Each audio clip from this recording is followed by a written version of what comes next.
First and foremost, sorry for the delay, everybody. It's January 20th. Today's guest, Christina Pazsitzky. Go to BertCast.com for all the Bert news. This is the Bertcast.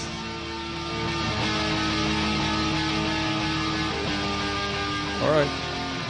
It started, Push. This is exactly how unprofessional you are. Is it you that's unprofessional, or me that started it while you were across the room? Well, that too. I have to get my alcohol on my cell phone. Okay. Those are my priorities.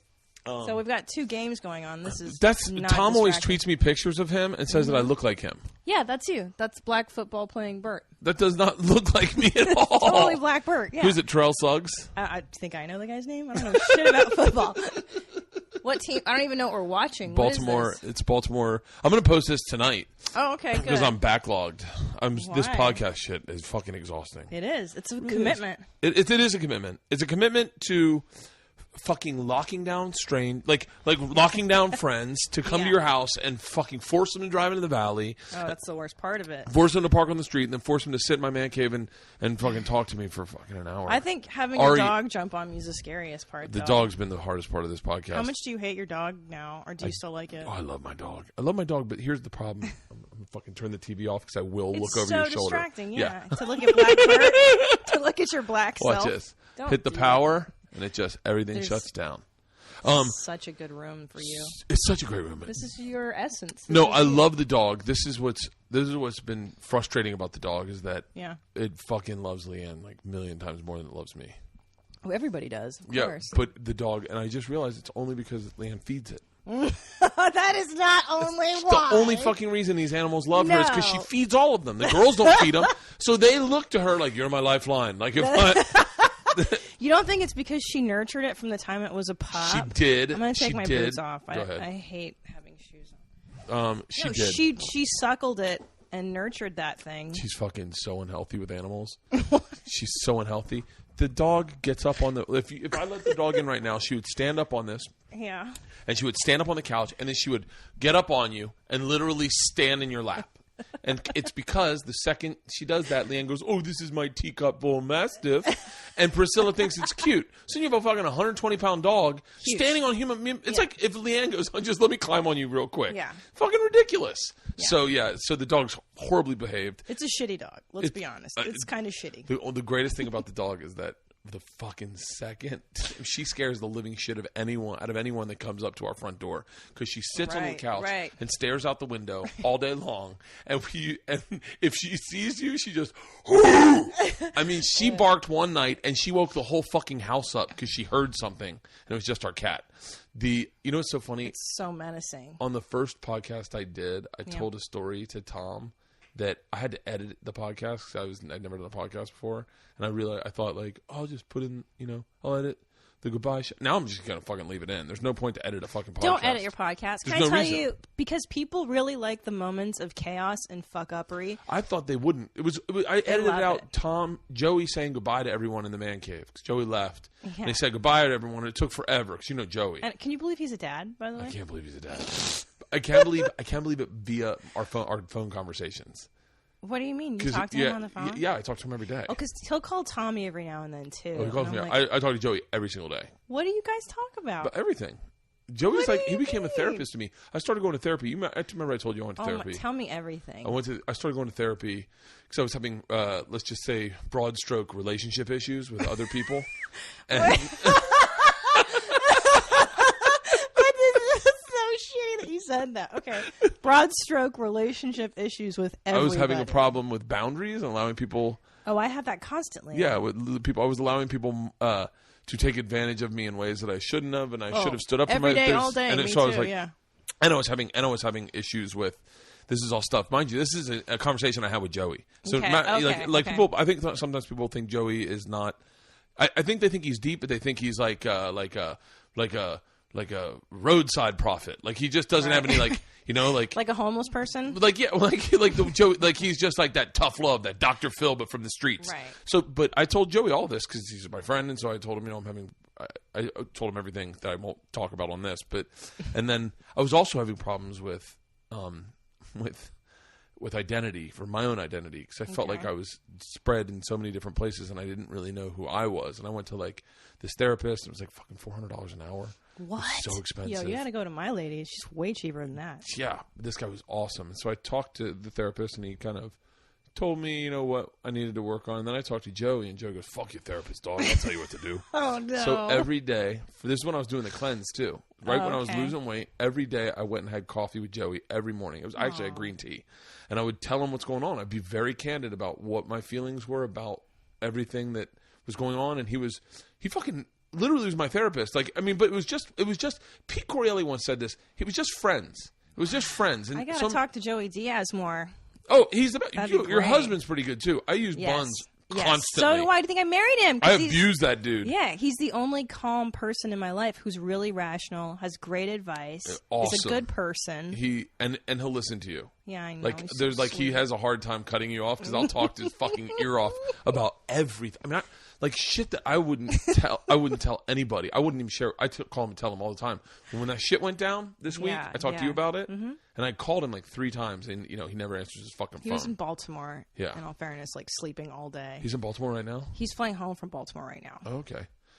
So I called him like 3 times, and then I guess he talked to you and found out why I was calling. and then I told him what happened. And he called, and I wish I could tell you guys. I can tell you guys. I left my agent, Matt Frost. He was say no more though. I wouldn't go into it. On the I know, but I just But it's devastating. It was devastating because he was a great friend. It was just a move I needed to make, and it was just it's one of those things that it's a grown up fucking decision. It's a scary. He's been with me 15 years, and he helped me get. It was a loyalty thing. He was my friend, and he was loyal to me, and he cared. But, buddy, that's where the boundary shit comes into play. Especially people like you and me. We want to be the good people. We want to be loyal. We want people to love us.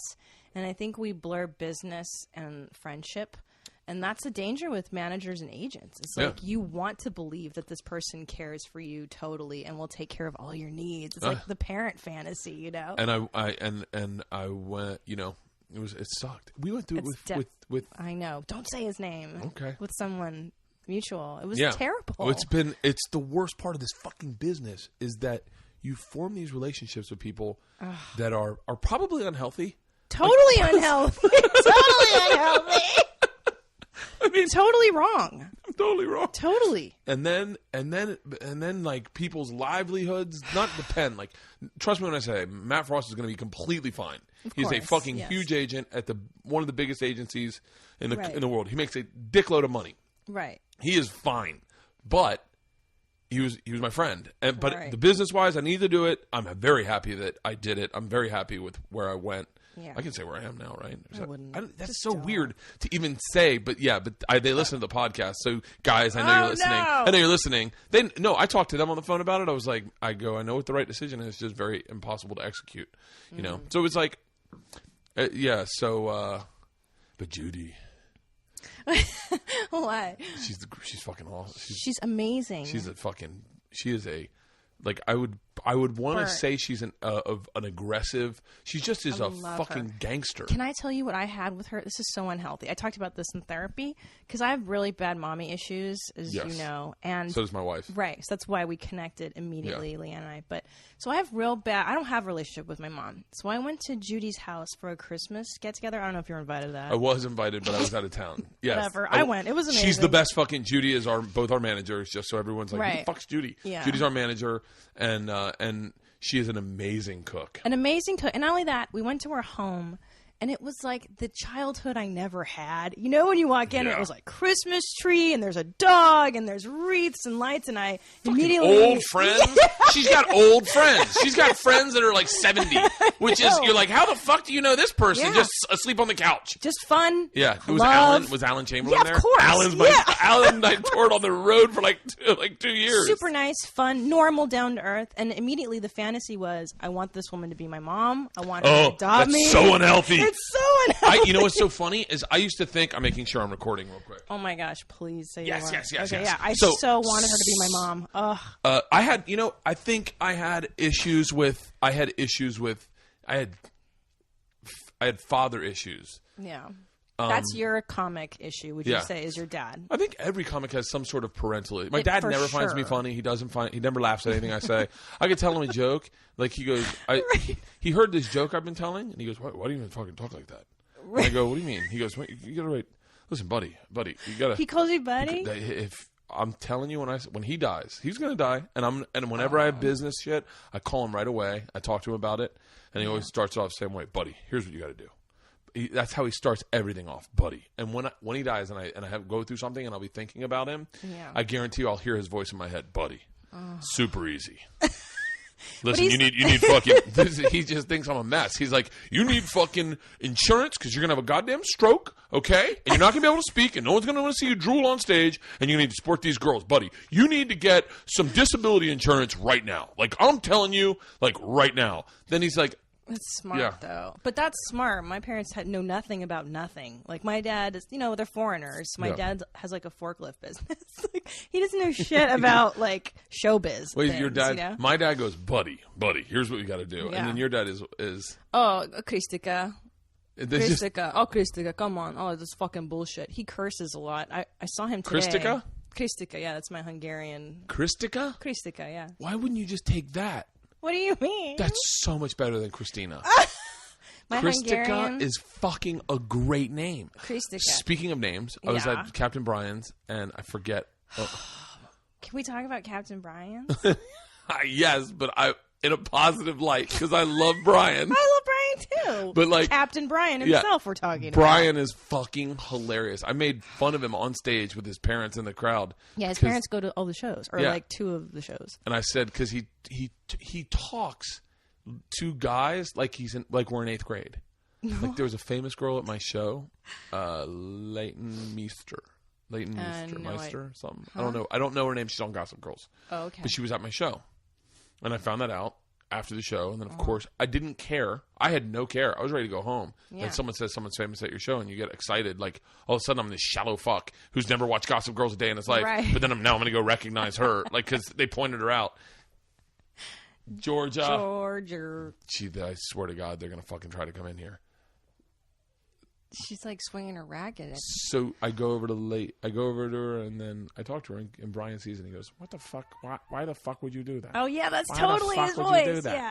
Oh, were you trying to pork her? I said, "What?" He goes, "You trying to pork her?" Yeah, everything's sexual. Yeah, Captain Brian. You trying to pork her? You gonna get a BJ?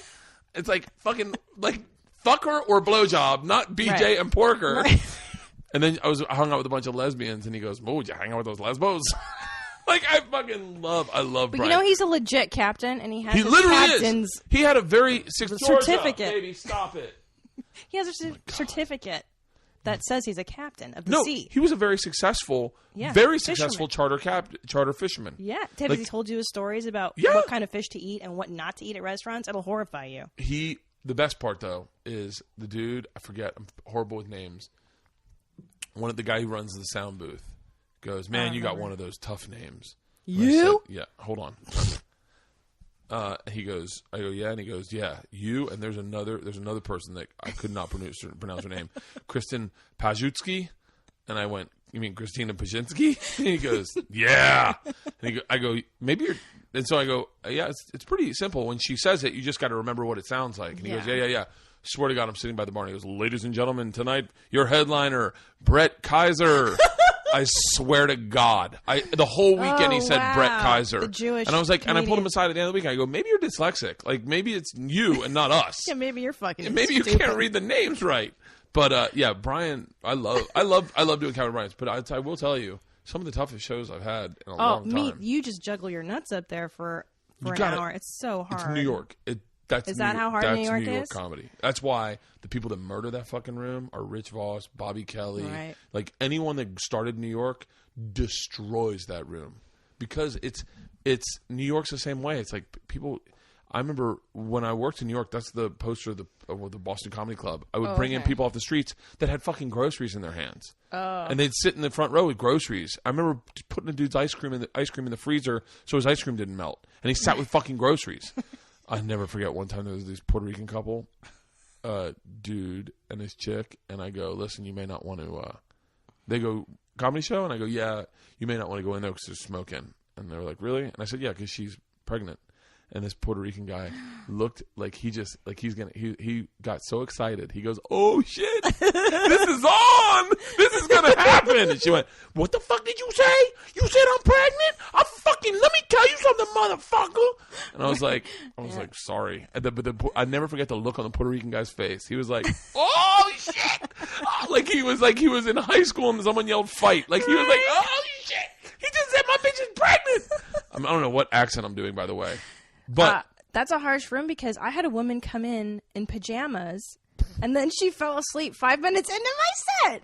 And then afterwards, her and her friends were like, "That's a great show." I'm like, "Yeah, but why'd you bring your friend in the PJs?" And they're like, "Oh, she wanted to go to bed, but we woke her up and dragged her out of bed and made her come to the show." And I'm like, that is the dumbest thing I've ever heard. It's tough room. I had some really bad, not bad. I will say I definitely had one bad one. Yeah. But like, I had some uphill battle shows. They're all because the kitchen's right there in the showroom, so you're competing with the kitchen, with like them mixing drinks. Yeah, no Mexican jokes because there's no one of color on that entire island except in the kitchen. The kitchen is bilingual as fuck, right? And so but here's the crazy part about that. Wait, what am I about to say? I feel like I'm having a stroke. What were you just saying? You should get insurance. Oh no, this is what's really fucking me up. Okay. Yeah. So I was getting genuinely heckled. Oh, really? Well, but it was people thinking they were making the show better. Oh, yeah. And then I pissed off one lady. I didn't piss her off. They wanted to order off the menu, and they got in a fight with Brian beforehand, and then they walked out and they stormed out. But here's what, like, when I started doing comedy, someone shot at you from the audience to the stage, gloves are off. You could say whatever the fuck you wanted to put them down. That goal was to come out like Tyson as fast and as quick as you could. Then... Now with like the way everything is these days, like Tosh said that thing, and then everyone fucking hated Tosh, and he had to apologize for defending himself against a heckler. I remember someone who's jumping in, not really paying attention. He had to defend himself, and that's the way I hear the story. I've never heard it the way that everyone exploded on him. That's not the way I heard what happened. So. And I have a job that I want to keep at Travel Channel. So in a weird way, because I genuinely will say I love working for Travel Channel. It is one of the coolest things that has ever I've stepped in shit. Like it's just I'm so lucky.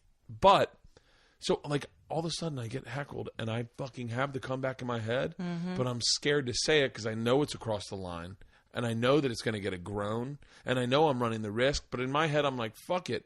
But, so like, all of a sudden, I have like 3 conversations going on in my head when it comes to heckling. Like, when it comes to stand-up, that's fine. Right. I'll do whatever I will still take chances. But when it comes to heckling, it's like I'm afraid to shut them down. Do you know what I'm saying? Well, because you've got more to lose than, let's say, Christina Pazsitzky does, right? You've got a television show. I don't know how I'll feel in a few years if I have all the stuff that you do. Because now I don't give a fuck. Right. If you walk on me, I'm like, fuck you, suck my cock, you piece of shit. And it gives me happiness to see them get sad.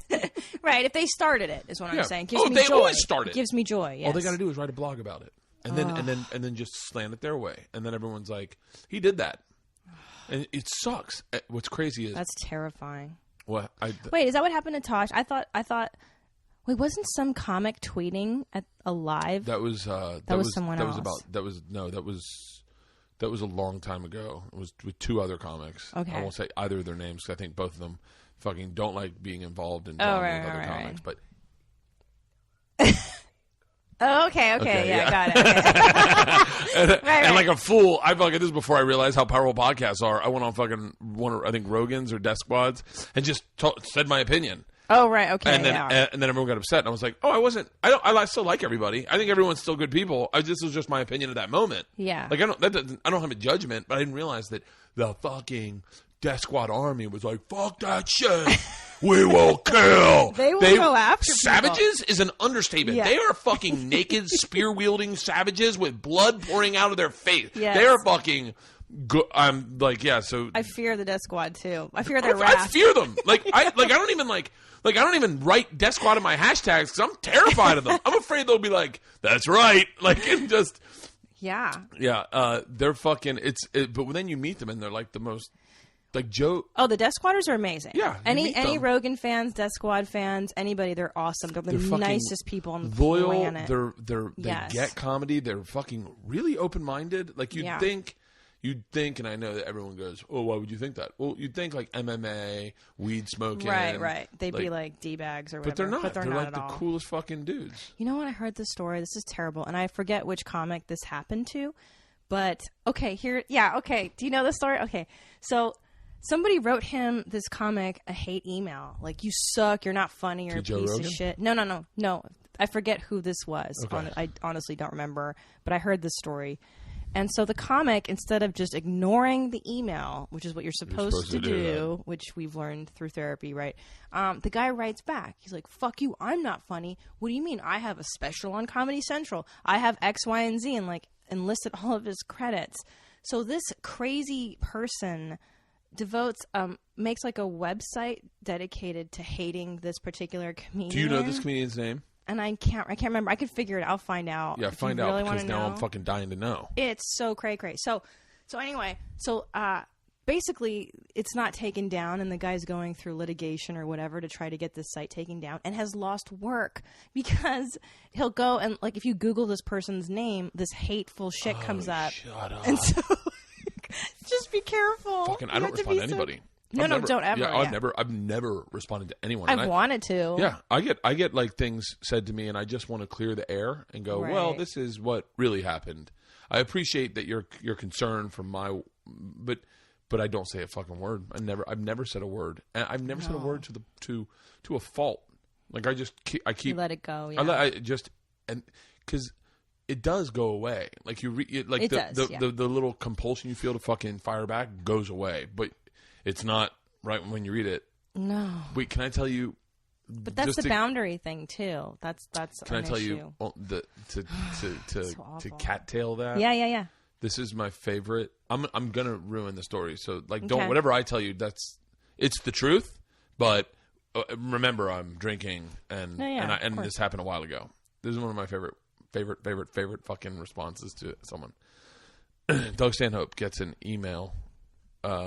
From a lady who says... he's so great at shitting on people, by the way. Stanhope's like the master of that, but go ahead, yes. He gets an email.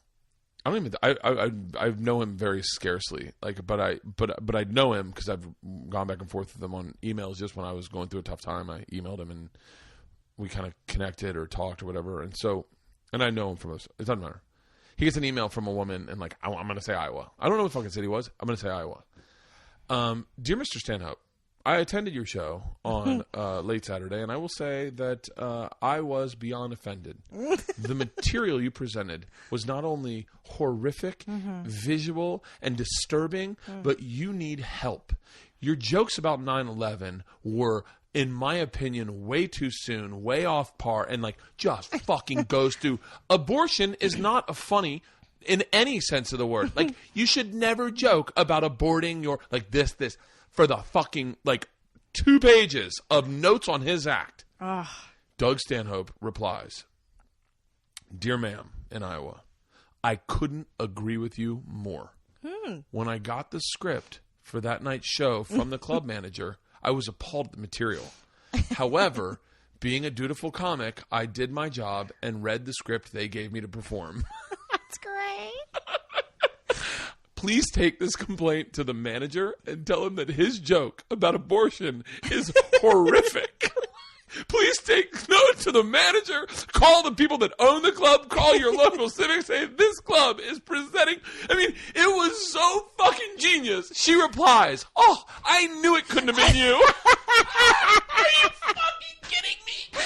Fuck. That just took it. Yeah. Oh, it was one of the greatest things I Has remember. he printed that? Is that on the internet? I read it on his website. I read it on his website, and I was at the Miami Improv. Brilliant. This was so long ago. Now that I'm thinking about it, I was at the Miami Improv, and I read it on his website. And I went into the box office at the Miami Improv, and I said, pull up Doug Stanhope website. They pulled it up. I said, just read that out loud. And there's all the girls in the box office, and they fucking howled. They were like, who the fuck is this guy? Because Doug doesn't work the Miami Improv. Right. I'm sure he hasn't in fucking 20 years. But they fucking howled. And I was like, that is the greatest It's that little mind fuck that you're like, I wish I had an example of anything I've done like that, but I don't. Quite honestly. That's so genius. That's such a genius. Like, have you ever accidentally read like a comment card where it's just hate about you? I seldom do. I did it once in Cleveland, and I was like, I don't want to read comment cards ever. I've read poor reviews of my Hour Special. Oh, it's devastating. I read a poor review of my Hour Special and didn't realize it was a bad review until the very end. I was like, right, I did that. Yes, okay, I did that also. Awesome.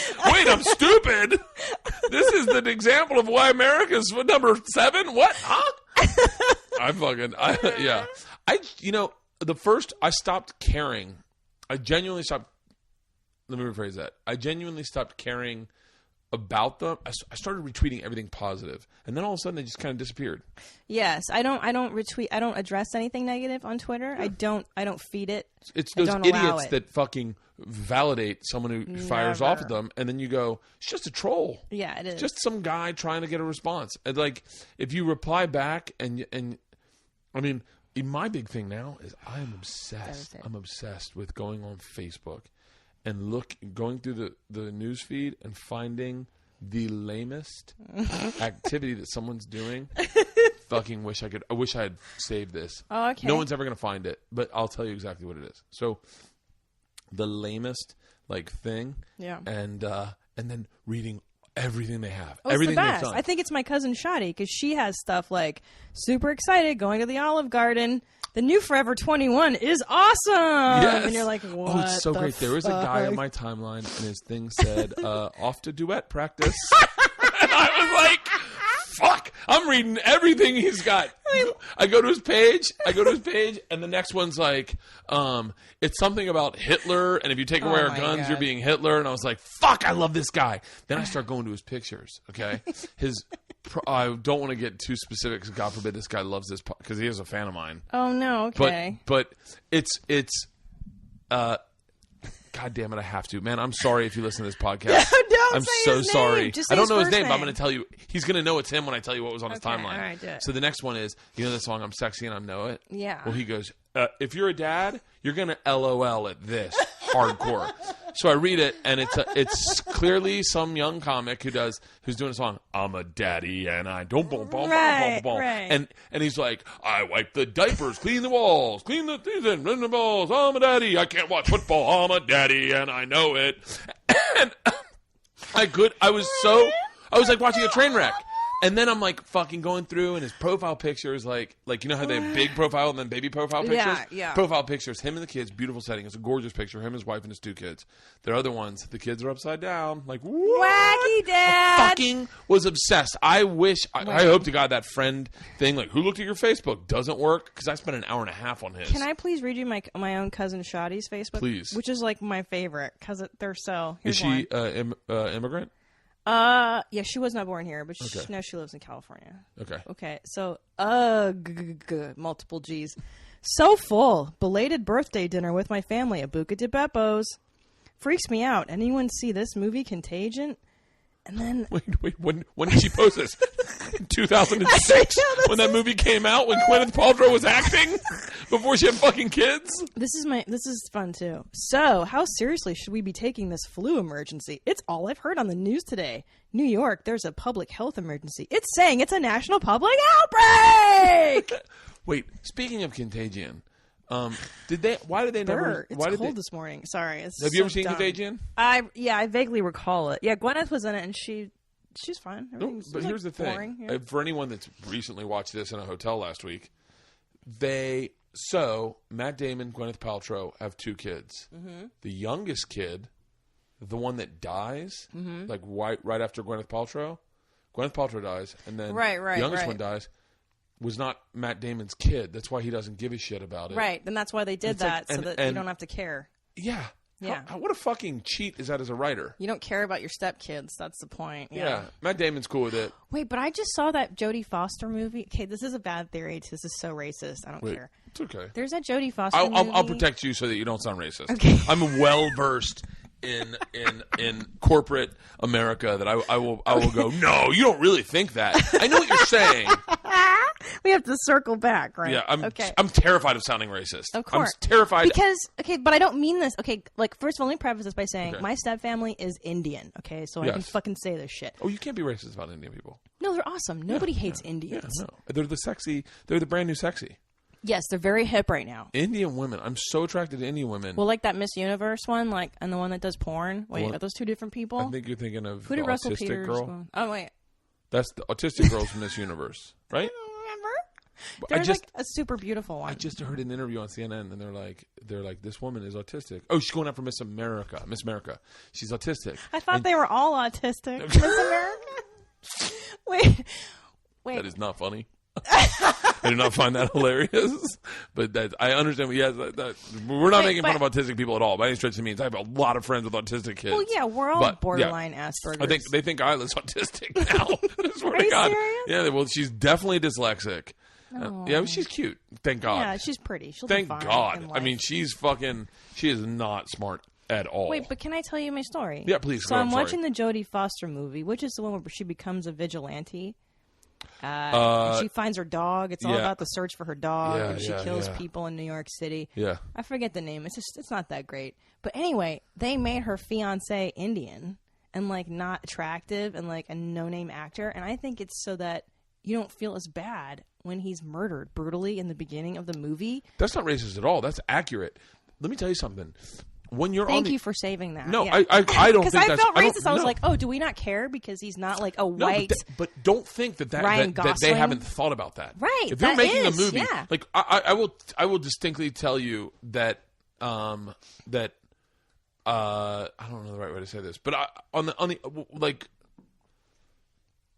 everything comes up. Like, that when they... I was on the... Fuck, I don't want to... I was doing a show one time... Mm-hmm. And the woman said, one of the executives said something horrifically racist. Yeah. Horrifically and directly racist to me. And I was uncomfortable at first because I was like, is this a test to find out if I'm racist? Like, right. They do throw it out there. Yeah. And you're like, yeah, these fucking whatevers. Yeah, I know. But then I was like, then I realized that what she was trying to say was not, she wasn't trying to be racist. She was giving me a note.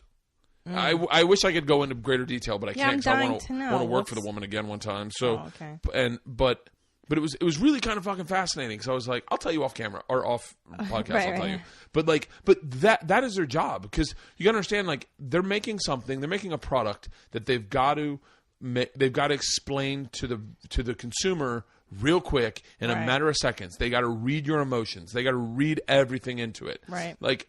I've seen so many racist things on TV where I go, "How the fuck is that out?" Like, but then like all the McDonald's commercials and during February, it's like all black people, like, and you're like, but they're putting it out there because they're trying to be better. They're trying to be smarter than the group, but they're not smarter than the group. I don't think. By implying that the McRib is back, that only black people would enjoy a McRib. Yeah, is that what you're saying? I think it's in February. Every fucking February, the McRib shows up, and they're like, and then they show a black guy eating the McRib with a big afro, and he's got a dashiki on. A dashiki, and he's like, man, this is good ribs. Like it's like fucking don't Shamrock Shake.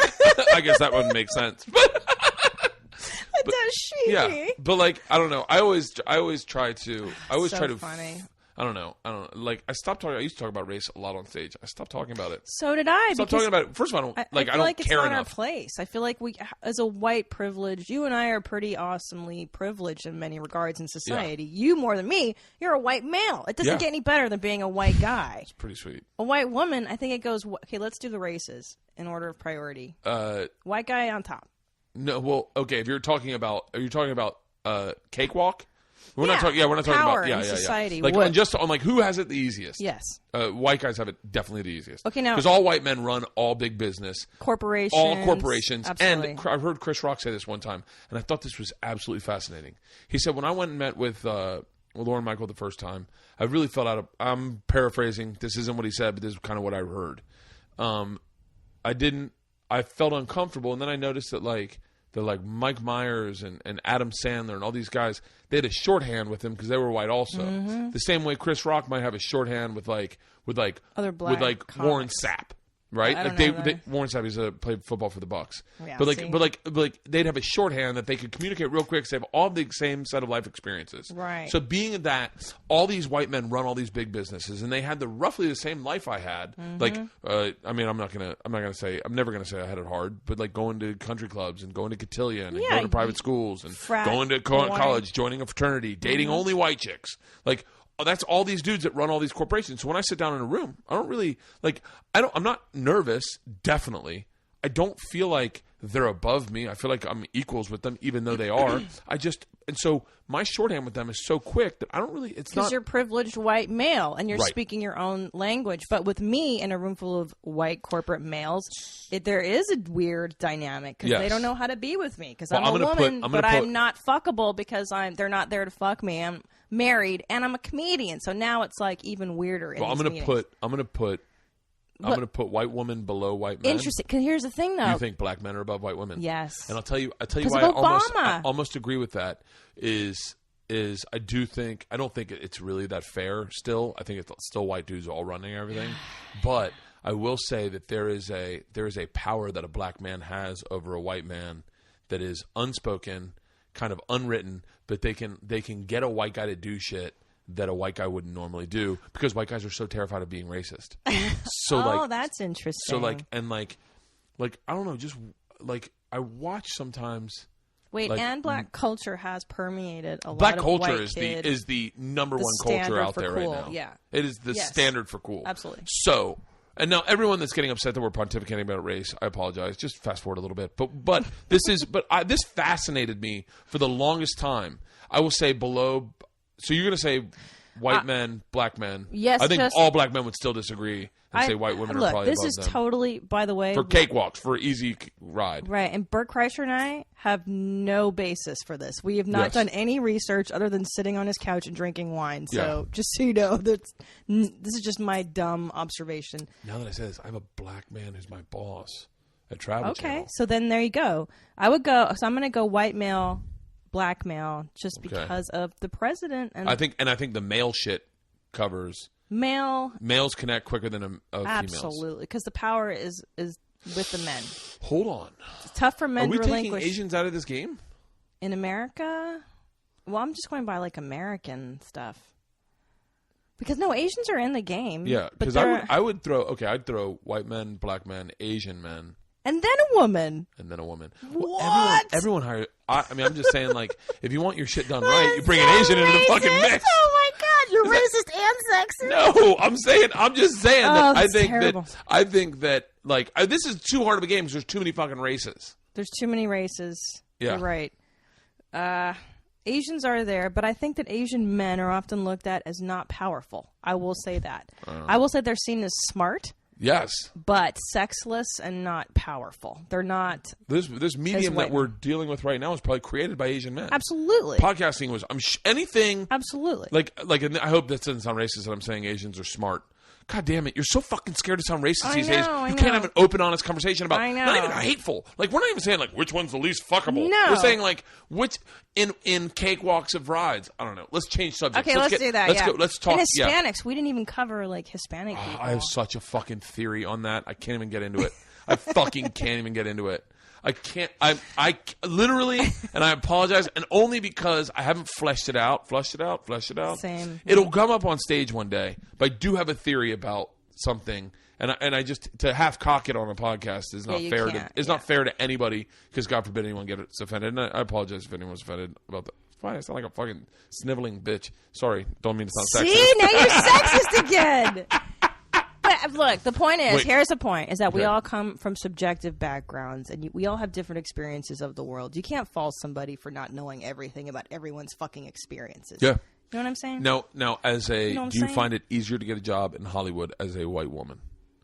Because they always need to hire white women on shows, and you just closed like 2 deals, right? Yeah. So I would say being a white woman is way easier than being any other race woman.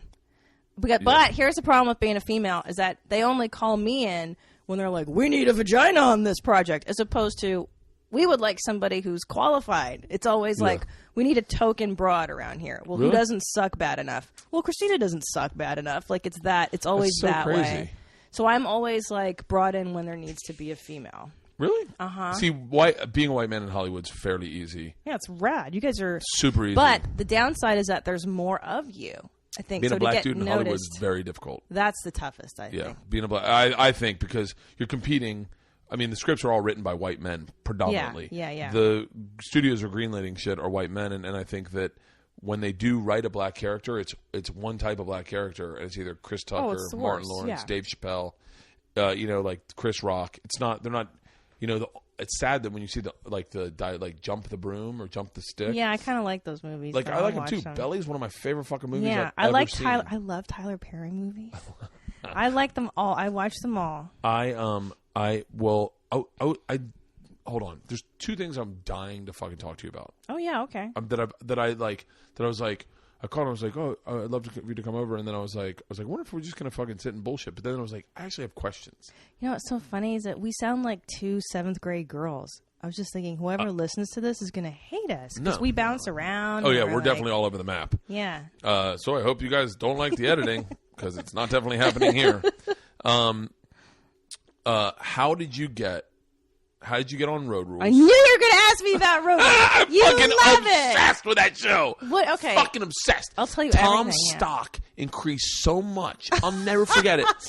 We were driving to Give Brea. Me more alcohol. We were driving to Brea, and he goes, I'm dating a chick. And I was like, oh, really? I was like, I thought you were gay. And he was like, no, I'm kidding. You're stupid. And he goes, no, I'm dating this chick. And he said your name, and I went, okay.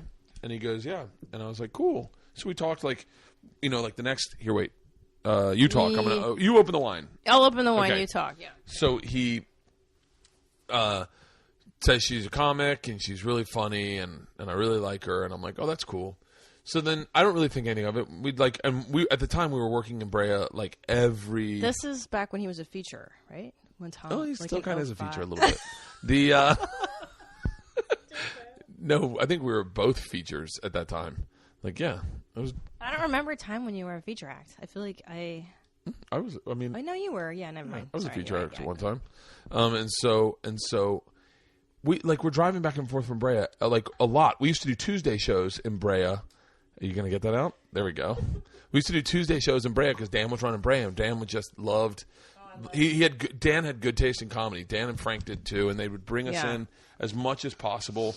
And we worked a dickload, but we drove back and forth all the time together. And I think Tom was doing a show, and so I'm hanging out with him for probably a year, and then he says, "Yeah, she was on Road Rules." I've talked about fucking Road Rules and Real World and the challenges a million fucking times to him. I remember slapping, punching my steering wheel, going, "How the fuck did you just tell me this right now?" Oh no! And then he goes, "Yeah."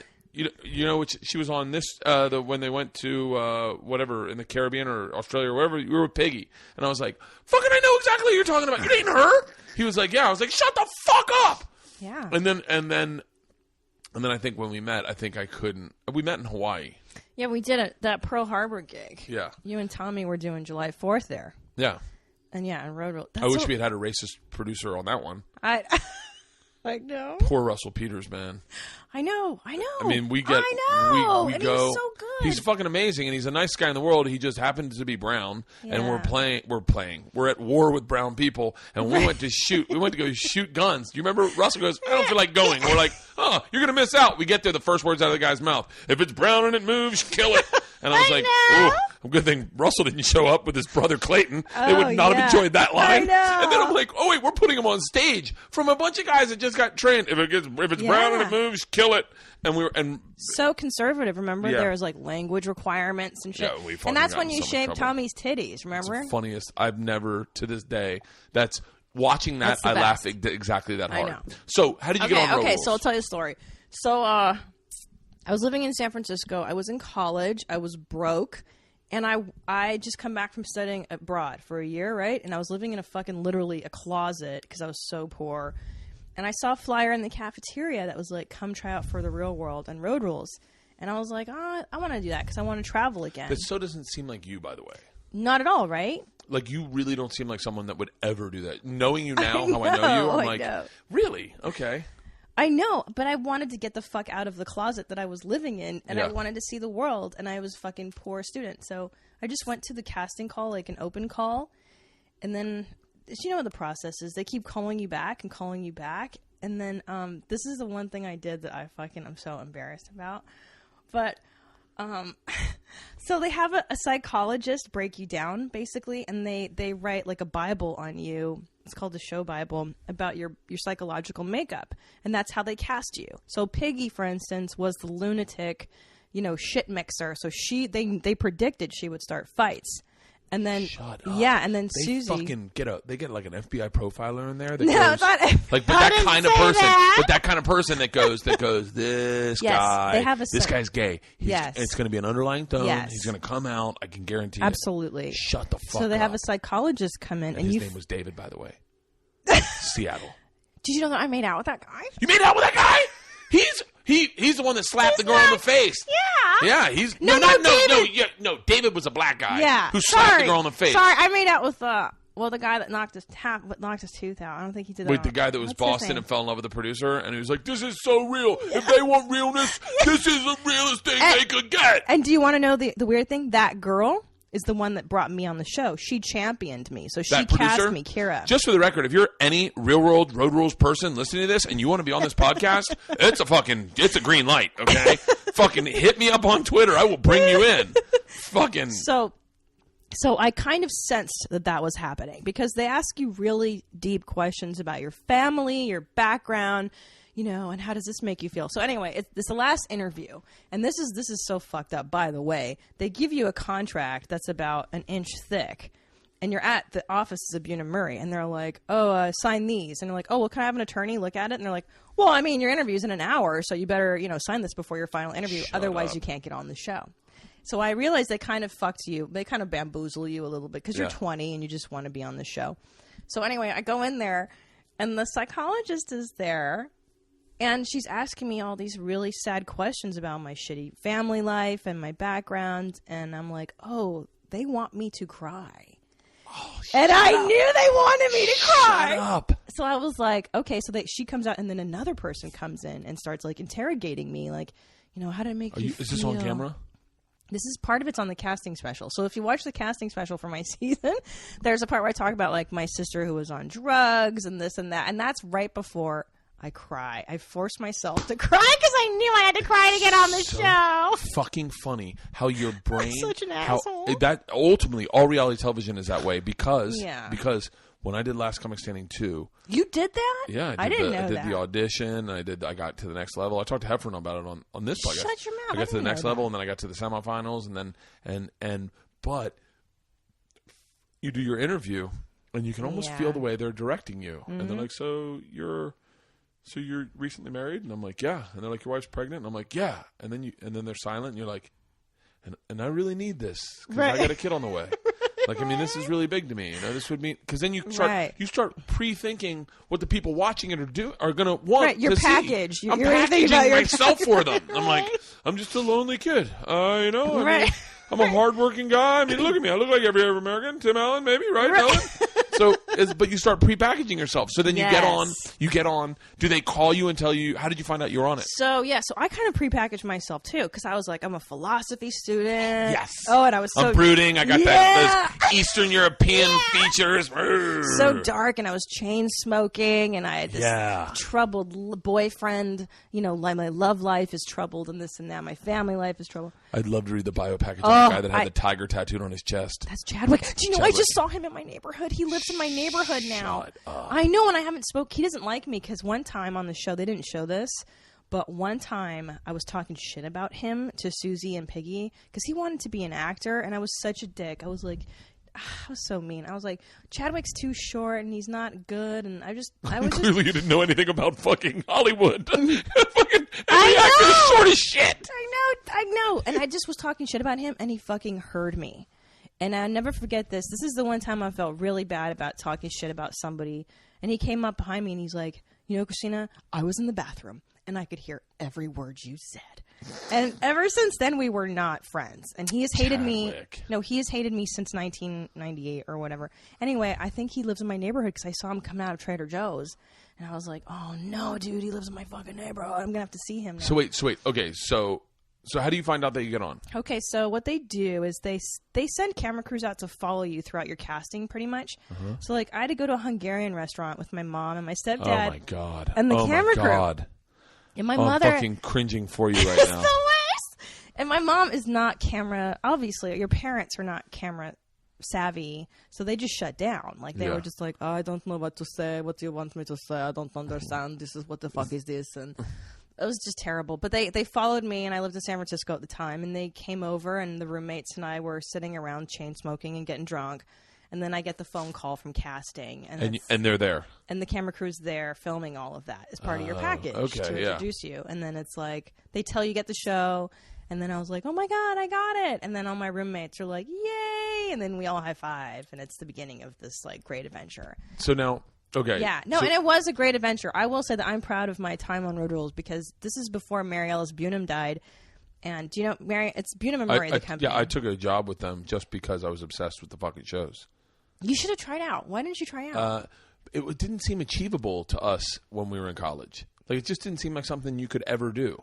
Like, how are they going to find a kid in Tallahassee? Okay, Mr. Greatest Party Guy. I know. Well, now I look back and I'm like, I definitely could have done that. You could have been the star. But yeah, but like, I could never have. I don't know. And I would have. Let me tell you something. I would have been the fucking Puck. I would have been the fucking guy that went off because at that age I had no filter and I thought whatever I said was fucking coming from an informed place. Right. And I had some really uninformed opinions. All of us do. Yeah, I can't even watch those fucking episodes. So wait, where did you go?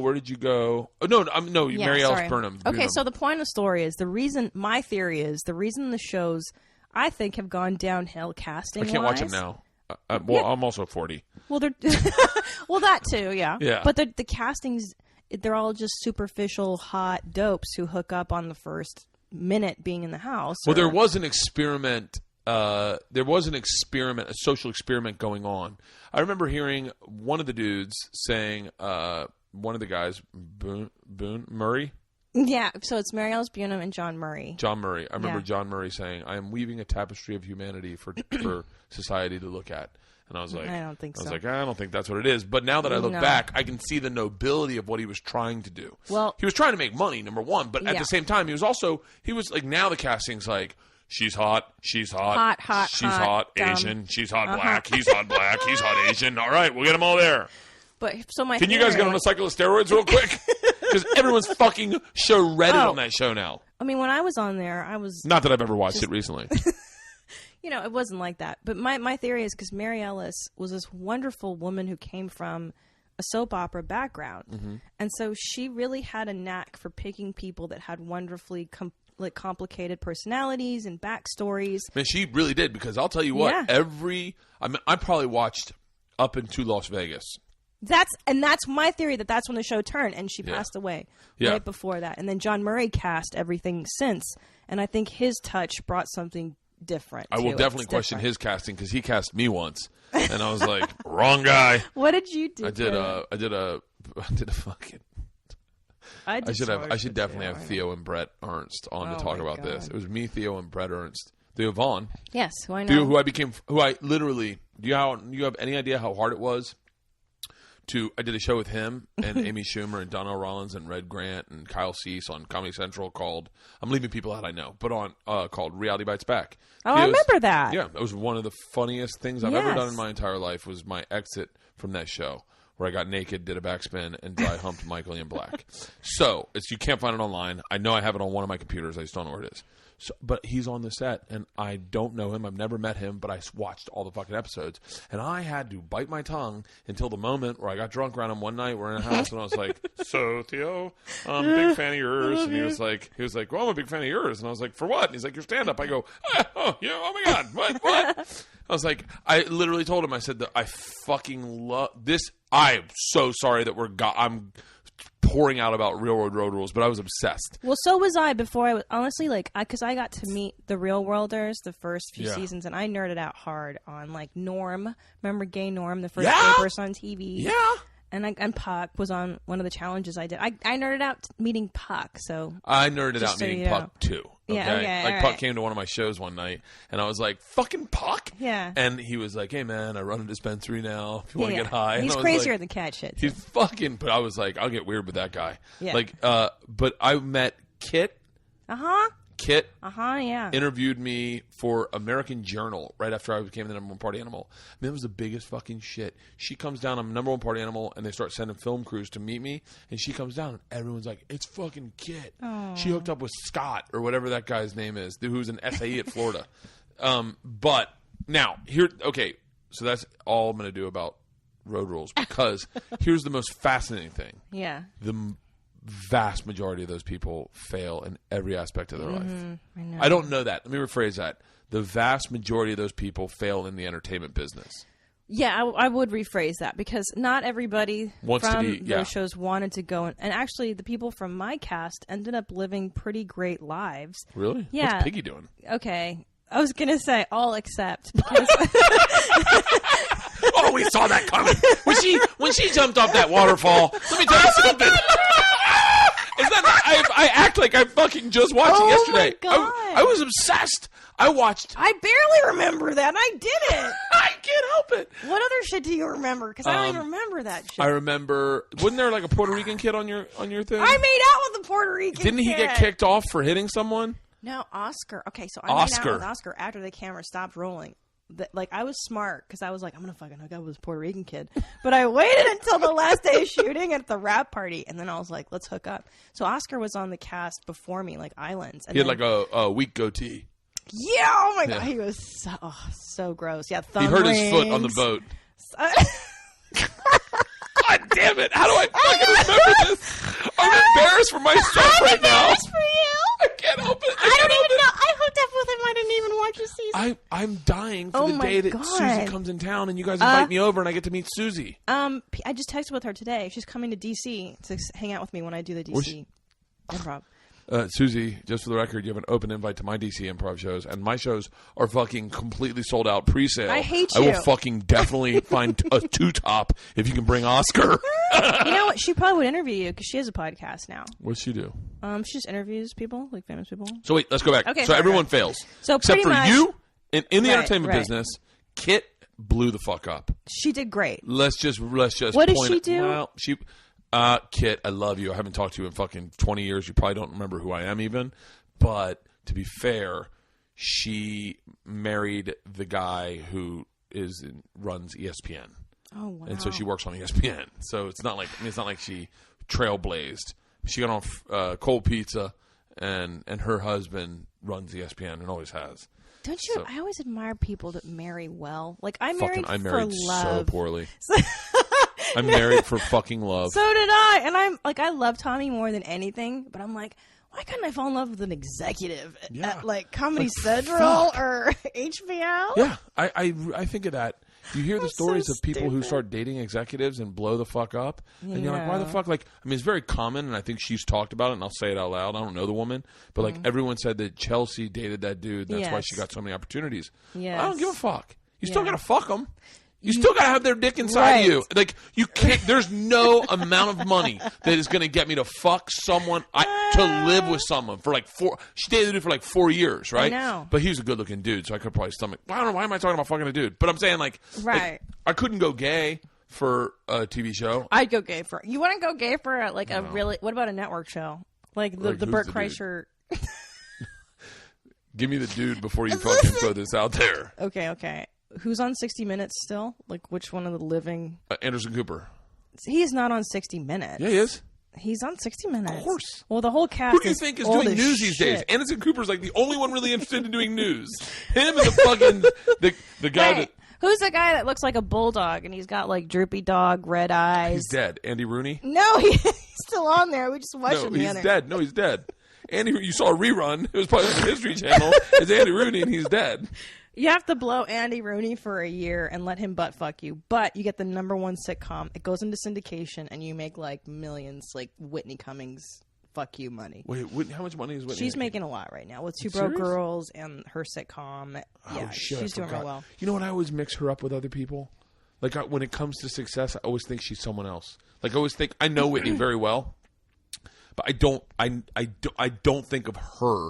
Right. When I think of the writer of Two Broke Girls, I think I always think it's Chelsea. I think she was a consultant, but whatever. She's making bank off of it. So, but don't. No, I couldn't do it. Don't shirk it. I couldn't do it. Only for 1 year, you have to blow Andy Rooney. And he let him fuck me in the... No, I couldn't. And you have to listen to him pontificate on, like, what's the deal with cell phones? Do I really need an iPhone 5 when the 4 works just Why do you always put your face in the pillow? How come? Why won't you look me in the eyes? Andy, it's just awkward. Why won't you lay on your back on my stomach and let me do it that way and play with your breasts? No, I would not. I definitely wouldn't. But he would just have to fuck you. You wouldn't have to. For the record, if you said it the other way, like I could fuck him and get the thing, I'd be like, yeah, I'll do that. Why? Why is that? Why? Because I'm not going to be. We're not. This is a moot point because it's never going to happen. This could happen. No, it couldn't. It couldn't. So wait, let's go back to. Let's go back to his body and make it happen. Let's go back to why. Yeah. Let's backtrack. We fell in love for love. Chelsea Handler. I know that fucking I know.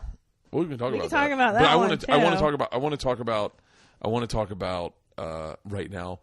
Anyone who's a Chelsea Handler fan has got their finger on their Twitter button, like Chelsea, they're talking shit about you. We're not though. No, it's not about her. I always wanted to have sex with her.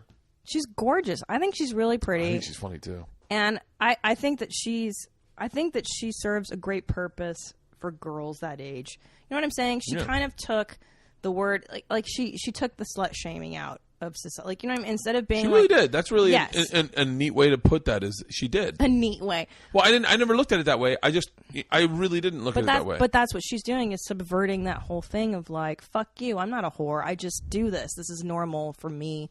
Why can guys do this and I can't? Yeah. So I do value that. Are you farting or burping? No, I'm just sitting up. So wait, but your experience on the show is not positive. Can I tell you? To say the least. Well, I've been fired a lot. Okay, like I had 22 jobs in between the time I started college and the time I became a comedian full time. Like I got fired from or quit from at least 22 jobs.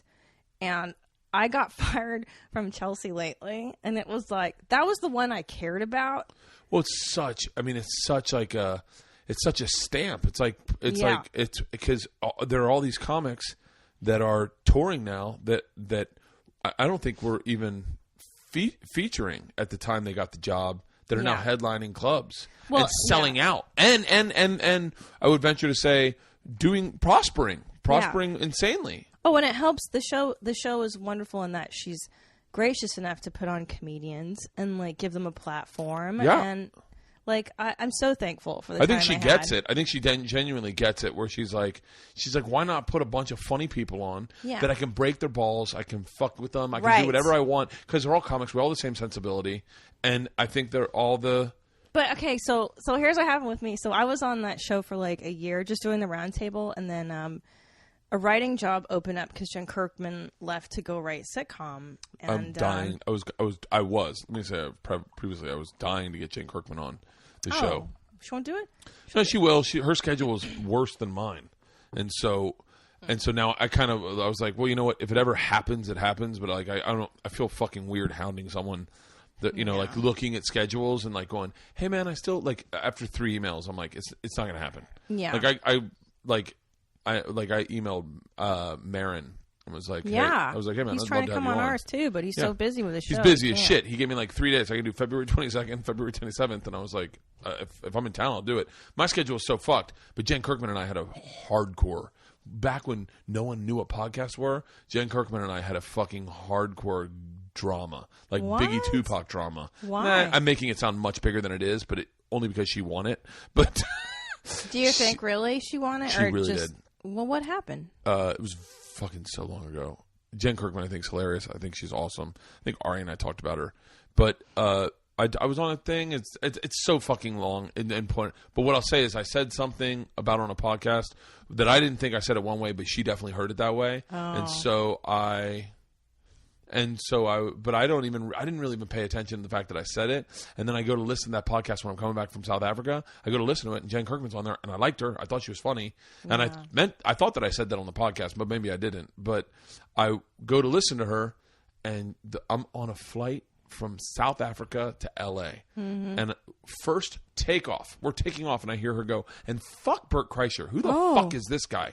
Who the fuck does he think he is? He's going to tell me I can't work Iowa? Fucking, let me tell you something. And I was like, and I started getting angry, and I was like, motherfucker, but I can't talk to anyone. I want to go to plane for the next 33 hours.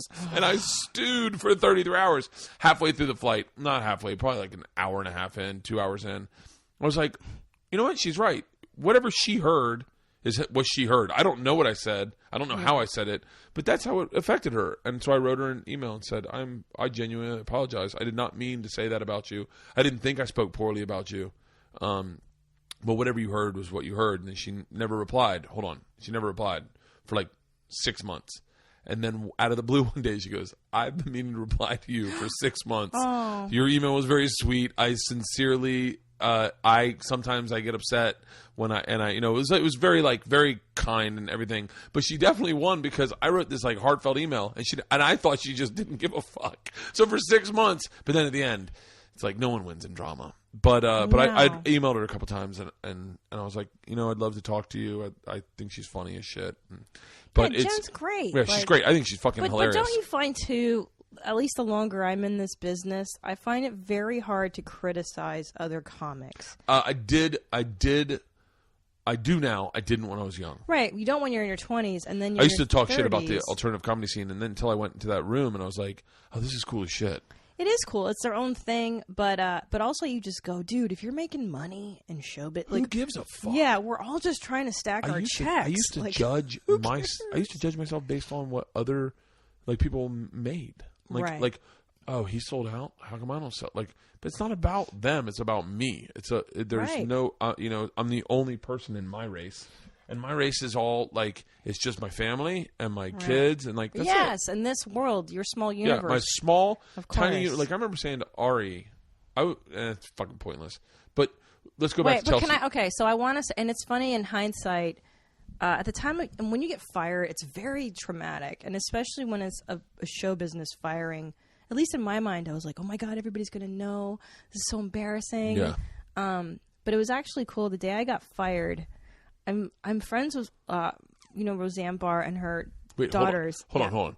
Jen Kirkman leaves to go write on sitcoms. Right. So then I forgot that bit. So I'm a roundtable regular, and then I become a writer. I fill in for Jen. I take Jen's spot. In retrospect, tell me right now, just yes or no. Okay. Would you trade your experience of writing on Chelsea for just staying around table regular? Yes, okay. I should have done that, and here's why. My instinct at the time went, don't become a writer, because I was a writer for many years for animation, for films and shit. And I was sick of being a writer. But the other part of me was going, we live in downtown LA. And the place I was living at the time. Tom would be like, come pick me up. And I'd be like, yeah, will you be downstairs waiting for me? He was like, I'm not waiting down there. And I was like, I don't want to fucking wait down there. Right. So you saw where we were at. And I was like, I should just do this. Maybe it'll be different. Maybe I'll enjoy it this time. And in retrospect now, I look back and I was like, my ego didn't want me to write for some other girl. Honestly, and if I'm being fucking honest here, I could blame her and be like, fucking Chelsea Handler didn't like... Yeah. It's nothing about Chelsea. It's not about her. It's not about anybody else. It really was, at the end of the day, me not listening to my voice that went, your ego is too big to write jokes for another person. Take your jokes, get your ass on the road, and become a headliner, and don't look back. And I made a fucking bad detour for me, Yeah. But it ended up being one of the best things that ever happened, because every day I was resentful writing jokes for somebody else. I didn't like it. When I got fired, I went, well, what? Now, what am I going to do now? I'll just go on the road, and ended up being the best thing that I ever did. Yeah. I remember when you got the job, I remember the look in Tom's eyes she's going to beat me to the top? No! Terrible! He didn't say. A lot of people project that, but I don't think he was like that at all. I don't think he was like that. I think he was like, fuck yeah. He was... Let her get a job where she stays here. I'll get her pregnant, and then I can do the road. I hate you. You're the worst. So now, so how do they fire you? Oh, this is the best. So this is the showbiz firing. This is the ultimate. So I do the round table. And I had a they great... fired you after the round table? No, it gets better. So this is a Thursday. I'm doing the round table. And I did well enough that the executives were walking through the building. And they were like, oh, Christina, we're so happy you're here. You're just doing a great job. What a wonderful taping you had. And I'm like, wow, I'm a fucking gangster. Like, I got this show. Like, I'm on top of the world. So the next morning I come in and nobody's in the office. It's just empty. And normally there's people filing in, and, you know, we have our writers meeting, and I go to my desk, and the executive producer is like, Christina, could you come in here? And I was like, yeah. Now, the irony is, the day before, I was talking to my friend Chris Frangiola, who's on the show, and he was telling me about this other guy that had gotten fired at Chelsea. And how, I forget what the conversation was, but we were laughing about it. So it was kind of in my head as a subconscious, like, wouldn't that be really funny and ironic if I happened to get fired? And sure enough, the guy is like, yeah, we have to let you go for whatever bullshit reasons they give me. Is it the moment where your ears go cold, your eyes go cold, you stop hearing things, and everything just starts going, wah. No, it was even worse than that, Bert, because I just had this conversation with Chris. I'm thinking, this is a fucking joke, right? And I say it. I go, nuh-uh. Just like that. I go, nuh-uh. And he goes, yeah, we're going to have to let you go. I go, no, are you being, seriously? Guys, you guys are good. You guys are good. I'm going to be at my desk. And then I come back in. You're like, guys, let go of it. Jesus. It's been 6 months. These guys really, they put a restraining order on me. These guys are serious about their jokes. Yeah, and I didn't believe it. The guy had to tell me. Fuck up. He had to tell me 3 or 4 times. That dude, by the way, his kids went to the same school as my kids, I think. I know, yes. I think you're right, yeah. Yeah. I don't know that guy's name. I never even met him, but his wife kept saying, I got to get my husband to Leanne. I got to get my husband to get your husband on Chelsea. Right. And so then I one time was like, I said to Schuler, I think I was like, hey man, like they bring it up to Leanne all the time. I could totally get on that show. And he called back. He was like, you can't. I was like, what? And he's like, you can't. Don't worry. They're not he goes, never call again. Yeah. Well, we're done. Well, because it's only comics get really upset about that, and it's not that you're not funny. There's it's chemistry. It's like it's not even that, buddy. It's the E demographic, because it's primarily women that are watching. So like Bert Kreischer, who appeals to frat boys or whoever. Dudes is not I've been a dude around women my whole life. 90% of them don't want to fuck me. I'm going to say 95 don't want to watch me on TV. So yeah, right. I get it. You know who likes me? 13-year-old boys. Right. They fucking think I hung the moon. And I'm cool with it because you know what? All my heroes in life were established when I was a 13-year-old boy. And there you go. Chevy Chase, Bill Murray. Bill fucking Murray. I want to have the dudes from the Chive on this podcast. You ever follow the Chive? No. Oh, my God. Fucking the Chive rocks. It's my favorite site. And it's just 13-year-old boy shit. But I'm 40 years old and I dig it. I want to have those guys from the Chive on. But so yes, I totally get it. And that's, it's like, you can't get hung up on that. But getting fired is tough. You know what I do? You know what I do? It's the worst thing ever. Honestly. I hang my hat on. I've never been fired from a TV show. I've had shows canceled. Yeah, it's the same thing, technically. I guess yes, it is. Yes, I've had all my shows canceled. Right. Every show I've ever had has been canceled. Yeah. Well, hey, me too. Best advice I ever got in my life. You ready for this? Yeah. And I hate that this guy's pretty cool. I hate that I'm including him in it, but it's the truth. My first TV show was The X Show. And it was like on FX and that's the show that I got canceled too. I was in the lead-in show, right? Oh yeah. No. That was Hurt Bert. That was Hurt Bert. Yeah, sorry. You were on the Hitchhiker Diaries. Yeah, and that show got canned. I remember I was like, Hurt Bert got canceled. And I almost died for that show. Yeah. But X Show was before that. It was one that got me the Hurt Bert, and I was on it for like a year. I was a host. I'm gonna have the people that I was on. They're my co-hosts. I'm going to have them on the podcast. We're going to do a podcast together. And we're going to have John Moore, who's my other buddy that produces Joe Schmo. Yes. I'm going to have him write segments for us, just like old school. And we're going to do them and see if we got better. So that's awesome. I got canceled. And I was devastated because this is my family. I moved out to L.A. I knew no one but these people that worked on the show. I drank with these people every night. I dated these people. I fucked these people. That's all I did was, these are the people these are my life. And I got canceled. I was devastated. Mark Cronin, to his credit, noticed that and pulled me into his office. I don't even know if he'll remember this. But this is one of Mark Cronin now is a mega millionaire. I know. He created Celebriality on VH1. Yes. He sits me in his office. He pours me, I think he was like a scotch drinker or a whiskey drinker. He pours me a whiskey and we both drink it. And he says, can I give you some advice? He goes, I'm going to tell you 2 things. Can I give you some advice? Number 1, every show you'll ever work on will get canceled. No show doesn't get canceled. Everyone gets canceled. It's part of this business, and you got to get over this. He goes, what I suggest you do is you have one more drink with me. You get in your car, you drive over, and you go see the movie Freddy Got Fingered. I love that. And I Daddy, said, do you want some sausage? He goes, I love that movie. I go, really? And he goes, yup. And you watch that and go, well, at least this isn't my career. And I went, all right. So I didn't know any better. I go watch Freddy Got Fingered. It's so fucking bad that I'm like, yeah, there's one thank God this isn't me. Thank God I fucking dodged this bullet. I just got fired from FX. No one has ever seen this. He goes, you're anonymous. Enjoy it. Keep working. You're going to work the rest of your life. Yeah. Stick with your stand. He was Mark Cronin was a great dude to work for. He ended up producing Hurt Bert. Oh, is that right? He produced Hurt Bert. I'm friends with Chris Abrego, who's like BFF with. And I think they started 51 Minds. They did together, and Abrego did the Hitchhiker show that I was on. Yeah, your lead-in thing. That's so interesting. Yeah, those two guys are doing really well. Do you ever? This is gonna sound really shitty what I'm about to say, but do you ever wonder why our super rich friends don't hook us up? I know.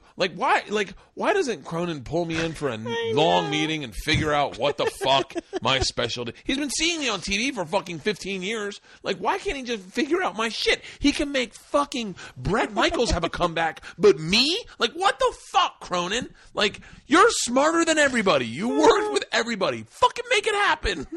I know, right? Like, but you're already hosting your reality. I'm very happy with doing what I'm doing. Yeah. I'm fucking God, yeah. But like you just look at those friends like that. So wait, so you get fired from Chelsea and Roseanne calls you? No. So what happens is you grew up with Roseanne, right? With her children, with her daughters, yeah. And that family is like I think so wonderful and do you talk about that at all? A little here and there. I haven't for many years just because I didn't want to I don't know. I'm very protective of them, and I don't want them to be any more exploited. I feel like that family's gone through a lot of shit. It's weird how that works. Yeah. How you get protective of people, and then you're like, some dude. Keep going. Because they've been through, so it's like that. Yeah. They've been through a lot. So Jenny is my friend, and so she's been around the business her whole life, and I go over there. Does she work in the business still? No. She lives in Hawaii, and she has goats, and she farms honey and stuff, and they live off the land. I could do that shit. So great, yeah. She's the best life ever, and I love her, and I'm so sad that she lives there. But she was so great to me because I went over there the day after it happened, and her and her sister Jessica were there, and I was like, dude, I just got fired from Chelsea lately. And they were like, well, congratulations. It's your first Hollywood firing. And we drank and partied. And I told them what had happened, where I was like, yeah, they complimented me the day before. They were like, you're amazing. And Jenny was like, oh, yeah, that's what they do. They make you feel really good. And then they stab you in the back the next day. And I was like, oh, it was so nice to have people that got it. Because yeah, not. It's a very particular business. What happened to Roseanne? Why isn't she doing stand up? She is. She is, dude. She's in Vegas again. What? She's parked in Vegas. Yeah, I don't know what venue, but she's on Twitter. She's on Twitter. Follow her. I know. I think I saw people back and forthing with her, but she's around. She's doing it. She told a story on stage. God damn. She had a production company a long time ago. Yes. And a girl I hooked up with in college was working for that production company. God, I don't remember the girl's name. And Amy. God, she was the best kisser. She was a really good kisser. I cannot see you having anybody other than your wife as a lover. It's so weird. No, I didn't have sex with her. We just made out. We were roommates at the time. So anyway, God, I can't remember her name, and I'm sorry anyway, it doesn't matter. So, I was working. Louis Anderson used to do Sunday nights at the Comedy Store, and we'd all go and do Louis' show. Oh, it was long ago. When was this? Yeah, this was right before he had his heart attack, and then he had a heart attack, and it ended. So, but all his old friends, everyone would come down. I mean, fucking Chris Rock, Andrew Dice Clay, fucking Yakov Smirnoff. No, I'm kidding. But right. literally Chris Rock. He's in Branson now. I know. Andrew Dice Clay and Roseanne one night. Yeah. So Roseanne goes on. She told the greatest story about trying to rip out Tom Arnold's hair plugs in a truck one night. And I was like, it was so vulnerable. The thing about those guys, like Roseanne and Dice and all those guys, they were funnier. They got married to this persona that American sees them in, and I don't know if I haven't seen any of them do stand up, so I don't know if this is accurate now. But it was definitely accurate that night. His Dice was going up doing old Dice, but backstage we were in stitches listening to him tell a story about taking his kids to the park that day and how they wanted to bring bikes. And it's all about the bikes. But he's doing Dice, right. But he's doing it about being a dad, and we were fucking floored. We're laughing so hard. And then Roseanne was telling a story about trying to rip Tom Arnold's hair plugs out, and we're like, shut the fuck up. But don't you think, because she is who she is on and off stage, though. I don't think that's a persona. I think she told that story on stage, to be honest. Yeah, she's actually, I think, one of the most fucking brilliant comedic minds. Like, she's the gold standard for me for female comics. Oh, like, those guys. Well, I don't think there should be. I literally don't think there should be a separation with female and male comics. Oh, really, Bert Kreischer? Yeah, I definitely don't. I definitely think I don't either. But that's how the business likes to categorize us. Well, it has to. It's like Al Madrigal's old story of he booked Aspen one year and he got so excited because he booked Aspen and he shows up to the show and it's like red hot Latinos and he's like, oh wait, so I'm just that. But do they have to like? I've always said that my goal is that one day people don't go, oh, she's a female comic, like she's just a comic. And I don't know if that'll happen. Just a comic. No. I think you're a comic. I don't think of you as a female comic. I definitely don't think of Chelsea Handler as a female comic. I don't think of Jen Kirkman as a female comic. I don't think female when it comes to comedians, and I think Twitter's changed that. I know Tom and I talked about this one time. Yeah. But like I think females are a million times funnier on Twitter than men. Yes, because it doesn't involve shouting over other people. Like, you have your audience. Because women are not like, I don't know, I'm speaking for all of us. But for instance, on the round table, I remember you had to like fight to get your joke in. And women are just not naturally like, we don't want to have to fight to be fucking heard. It is a natural instinct for a dude to start talking over people. If you listen to the first 15 minutes of this podcast, I guarantee you it's me going, wait. Right. Like, listen to my fucking monkey, like when Leanne does her impression of me, it's like, like I'm a fucking... But yeah, you're totally right. And it's a natural instinct for me to try to steal the conversation because as a man, I wasn't a great looking man, so I needed to make people laugh, make people interested. It's like part of the like as an attractive woman, there are very few really ugly female comics. I don't know. Are there? There's ugly. Yeah. There's very few ugly female comedians? Yeah, meaning like if you're ugly and you're a woman, you better be really fucking fat. Yeah, you better be really ugly. You can't just be mediocrely ugly. Like everyone always talked about Jen Kirkman, sexy, gorgeous. I think she's very beautiful. Sexy. I had a dream I had sex with her the other night. Really? Yeah, did you tell really. Leanne? No, but can you tell Leanne those things, or will she? She won't care. She's like, who the fuck is Jen Kirkman? That's true. She'll be like, oh, okay. She doesn't care. But it was a weird because we didn't have sex. Let me rephrase that. We did like dream sex, where like you touch someone's I don't know. It's fucking weird. I wish I hadn't said that. Anyway, but like Chelsea Handler, super sexy. Sarah Silverman, super sexy. Amy Schumer, Nikki Glaser, Andy Smith. All these women are hot, in my opinion. They are. They're all attractive. Think of the ugly female comedians. But wouldn't you say that's... No. But I hear what you're saying. There have to be... I mean, I don't want to call anybody out as being ugly. Whitney Cummings, gorgeous. Oh, yeah. But it's showbiz, Bert. But then look at the male side of it. Are there any truly ugly male comics that are on television? Me, your husband, Ari Shaffir, Brian Redband, Joey Diaz. We're talking about standard. I'm talking like gorgeous male comics. There's that dude that does Dane Cook's a good-looking dude, but it's almost an uphill battle for him because people look at him and go, that's why people don't want to see their comics lose weight. They don't want to see the comic lose weight because they'd rather see the fat, lovable guy than the guy they want to fuck. When Dane posts a picture of him with his shirt off on top of Runyon, people shit on him because he's not being funny. He's just being himself, right? But he is attractive. Yeah. Bill Burr, God bless him, he has red hair. That is his saving grace, is that half the women don't want to fucking do with red hair. And Bill will, but I think Bill's an attractive dude, but it's like one of those things. He can be in shape, but he's always going to be like that. Yeah, but can I tell you something? I'm not a good-looking guy, but women will overlook looks in exchange for an awesome personality. Women are way more forgiving than men. Yeah, no, right. So, think of there's the one girl, I can't remember her name, but there's a girl. There's ugly female comics. I'm not going to call them out on this podcast. There are, I'll do it when we're done talking on They air, play ugly as their strength. Right, or awkward. Like, I'm so, like, I'll tell you what. Okay, who's that broad that's on that show where it's like, Zooey Deschanel, right? She's supposed to be like, I'm just weird and ugly, and all she does is wear glasses, and she's gorgeous. Yeah. She's like a hipster kid. There are every ugly female comic that's working today does the like, do you want to see this face? And then does like a raggy, look at this fatness. Like, they do this over the top thing where they look. Mona's like, barking. What the fuck? But I don't know who are we talking about. I just don't know. I mean, I can't say their names. No, and I don't want to either. Yeah, but the majority ugly of male comics do that too. Yeah, we do. I'm so fat and fucking retarded and everything sucks. But that's just comedy. You can't be perfect. Nobody wants a perfect. Look at Mona is freaking. She's so cute now. She looks like an Ewok. Mona, zip it. I'm shocked Leanne hasn't come out here. I know. I thought we were going to interview her. Should we call her in the house? Yeah. I'll call her. Yeah, call her. Let's take our first caller. Fourth caller, please. Dude, we went on for like an hour and a half. Seriously? Yeah. I can't do this. Oh, fucking It's seriously? too long. It's too narcissistic. What do you mean? How long are your podcasts? I did Allison Rosen's. Oh, I fucking love Allison Rosen. Isn't she the best? I would venture to say, I love in my her. opinion, hang on. Everybody shut the fuck up. Where's the...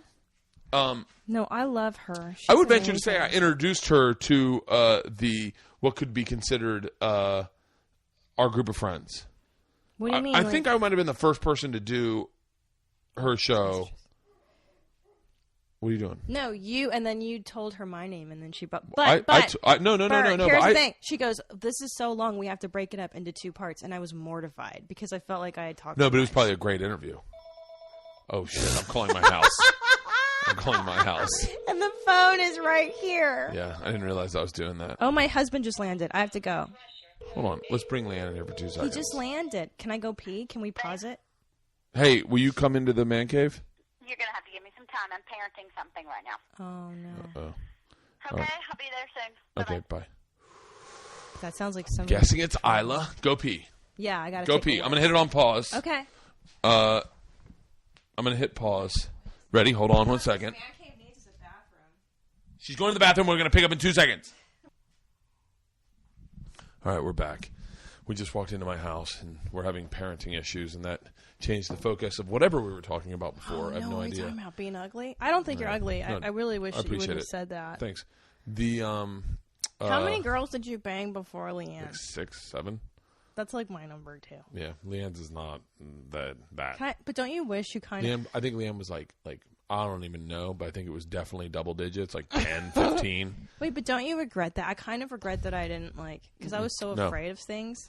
No, I don't regret it at all. Really? Yeah, because it's who I am. It's the That's reason. True. I don't it's think the number one reason that you'll never find me sexually harassing someone, because I don't go into a workplace and think everyone wants to fuck me.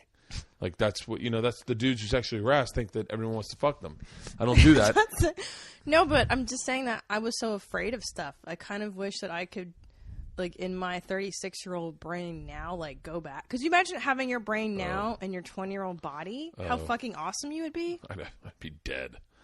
But it defines who I am today, and it's why I don't cheat on my wife. It's why I don't. Of course. But those things that I wish I was more comfortable with when I was 20, and I wish I could just go out and just slam a ton of pussy. Yeah. And I never could. And I never was comfortable with that.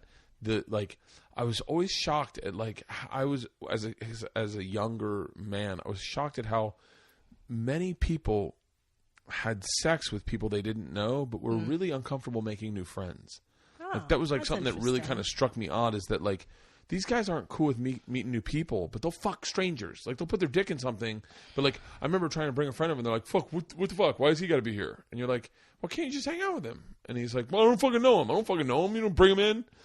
Come on, man. We got our group. I'm like, "But you fuck other people. You could be intimately naked with somebody, but you can't make friends with somebody." It always blew me away. So I think it defines who I am today, but I don't know. But I mean, in a way, me too. What's Tom's number? Too nervous. I don't know. Do you know that he claims not to even know? He's such a fucking liar. He's such a liar pants, right? Because he may not know if it's that if it's high. He's such a liar, and he's like, "Oh, I had sex with He doesn't even remember like who he's done it with or names. I'm like, how do you not know the name? Like, because I've done it with so few people that I know people's names. I know everything about them. I slip up on like it's either 6 or 8 because there was a period of time where when I was trying to become more sexually adventurous, like living in New York, I did have sex with like maybe 1 or 2. I'll name them right now. Not last names though. No. Nicole, Alex, that's Kristen. A girl, right? Okay. Yeah. It was David, Kristen, Mark. There's this other girl that I don't remember her name. But and then, do you not remember, remember Tammy. Do you not remember her name because it was like a one-nighter or whatever? No, I've never even done that. I've done that. And then I'm going to say this girl from Liverpool. What? Then this other girl. Wow. And then Leanne. Probably, 8. 8's my number. Wow. Girl from Liverpool, her tongue couldn't extend out of her mouth because it was... Because she had that piece of skin that touched... You know I know what you're talking about. So the whole time, every time she kissed, it's like... Like, imagine touching your tongue to your bottom teeth and then not letting the tip of your tongue go out of your mouth. So you could just, disgusting. It was fucking so gross. So gross. And we had been at a theme park the entire day. And she'd been wearing jeans. And it was the summer in New York. Oh. And it was like just a fucking... And she was from Liverpool, so I don't think she really understood the... gamey down there. Yeah. The whole concept. Leanne Kreischer. Go sit there and grab a mic for 2 seconds. So, it's right behind the pillow. Let me make sure that when you speak, it's being heard. Go ahead, speak. Hi. Okay. Yep. Is this your first appearance on the podcast? On yours, yes. Wait, I'm sorry. What other podcast have you been on? Your mom's house. Pushes. What? When? Like back in the early days of your mom's house. Really? Over at Red Bands. Mm-hmm. Brought Really? the kids over. Oh, that's right. I remember that. Mm-hmm. Oh, I was drunk. Yes. Not shocking. So we were talking about a number of people we've had sex with. A number. What's your number? Never mind. Well, I think I already told your number. Oh, really? Well, what was my number? 16. Awesome. Wait, so it wasn't 16? That sounds great. Wait, was it more? Sweet 16. Sounds fantastic. Wait, was it more? Oh, I don't even want to fucking know. I don't even want to know. 16 it is. Oh, that's a good number. No, it sounds like a lowball number I'm getting from her. Sounds like it was a... I hate that. How many women do you think Tom's had sex with? 4. No, Tom was a dog. Push is not a dog. Thank you. Do you know he won't even tell me, Leanne? He won't tell me his final number. He's like, I don't remember. I'm like, oh, that's so bad. Oh, no. That means bad things, right? Either that or it's been so few. Oh, bullshit. I'm joking. I remember when me, Tom, and Charlie were on that raft in Hawaii, and the two of you were talking, like, shut up. Oh, I vaguely remember that. I remember it distinctly. I remember you guys connected so quickly. I remember the raft, but I don't remember the talking. I remember the two that you connected so fucking quickly when we were in Hawaii. Oh, yeah. And I was like, and Tom's like, this could be bad. Why? Because fucking women commiserating about their shitty men. But we're not normal women. No, you're not. We don't do that, though. We're mostly boy. Mm-hmm. Yeah. Absolutely. Don't you think? Yes. Yeah, that's why you and I get along so well. Yes. I remember you guys had the phrase making brown. We still do, yeah. Making brown. That's all we talk about on your mom's house. Yeah, you were like, you guys, I got to make brown. I'll be right back. And Bert and I came up with the phrase of making white. Remember that? Yeah. I think I know what that is, right? I can only do one thing. What else can you make this white? It's whipped cream. We just go to our room and make whipped cream. Hey, look, I cut out my eyeball. I made white. Oh. That's so funny. Tom just landed, and she's got to head down to the airport and go get him. Wait, do you guys remember Dimberly? Yes. On that vacation. Hold on, and I can only say this. This is free ground because I've talked to Russell about this. Okay. So Russell Peters brought a girl on vacation named Kimberly that I think did you guys come up with a nickname? Well, I don't remember either, but it was perfect. She was a girl that Russell would roll his eyes at 100 times. Did. She was smoking fucking hot. Yeah, but she was. I remember the first things I said. First words I ever met out of her mouth. Sit down at a table. I'm having a drink. I see Russell I hadn't seen since Edinburgh with Patrice, right? And I said, and he goes, hey, Bert, it's good to see you again. I said, hey, Russell. And then he says, this is my girlfriend, Kimberly. She was Mexican. And I said, oh. I said, oh, cool. I said, are you Indian? She goes, no, everyone thinks I'm a fucking Indian. I'm not. And I'm like, well, you're kind of sitting with one. I wouldn't call him a fucking Indian. Right. But then, remember we went on the Pearl Harbor cruise? Oh, my God. We get on the boat. We get on the boat. And we all sit down. And she goes, so does this thing go underwater? The boat. That's right. The boat. It's an open air fucking boat. It's like a, does this like thing a go underwater? but bigger. And Russell goes, no, it's a goddamn boat. It doesn't go underwater. She goes, well, they've got these flaps, and there were flaps in case it rained that you could zip so you didn't get rain. And he goes, they're plastic. You think this thing is a submarine? And the captain was like, no, ma'am, this is not a submarine. This is a boat. We will be staying on top of the water. Just the captain. She says, he wasn't just the captain. She goes, then how are we? He was a rear admiral of the fucking United States Navy. Exactly. He said, she goes, well, then how are we going to see the ships? Yes. I'll never forget. No, and the best part, she goes, well, why don't they just bring the ships up? Yeah. Remember? She was that trip was so much fucking fun. That's when I fell in love with Clayton. He's the best. Clayton, Hands down. And his wife. fucking Adorable. Clayton was. I remember. Do you remember the night we were all sitting we were having drinks, and I said to them, I go, everyone just sits down. But I had been there with Tom, I think, earlier having a drink. But everyone sits down. Clayton, his wife, Russell, his chick, both of you guys. And I go, hey, do you guys ever watch? There's like one Indian porn star. Have you guys ever seen her? And Russell kind of starts going like, oh God, please stop. And Clayton starts going. Clayton to paint the picture, looks like the kind of guy that would own a rickshaw shack. Like he's just cherubic, and he's like got a business sense about him. He's got glasses on, so you know he's smart. But he's big and he's got big cherry cheeks. Like, and he starts Adorable. going. He starts going like. And like laughing, and he's trying to hold it in. I go, no, she's smoking hot. She's a porn star, but she's Indian, and she's like the only Indian porn star. And Kimberly fucking goes white, just like, and Clayton's going, and he's punching Russell in the leg. He's going, and Tom starts going, wait, I think I've seen her. Tom goes, she's fucking hot as shit. She is really hot. I've seen her. And Russell's like, are you talking about whatever her name is? And I go, yeah, that's her. She's so fucking hot. Yeah, have you ever seen her? All of us were like, she's so beautiful. Oh, she is beautiful. And then Russell goes, it's my ex-girlfriend. And I went, oh, you dated her? And he goes, like, yeah. And she goes, he actually, yes, like right before me. And then Kimberly gets up and walks away. Russell stands up to follow her, and Clayton goes, that was the best moment of my life. Oh, fuck. Yep. I hung out with them, and we all hung out together in Amsterdam. Yes. What did you think of your set in Amsterdam?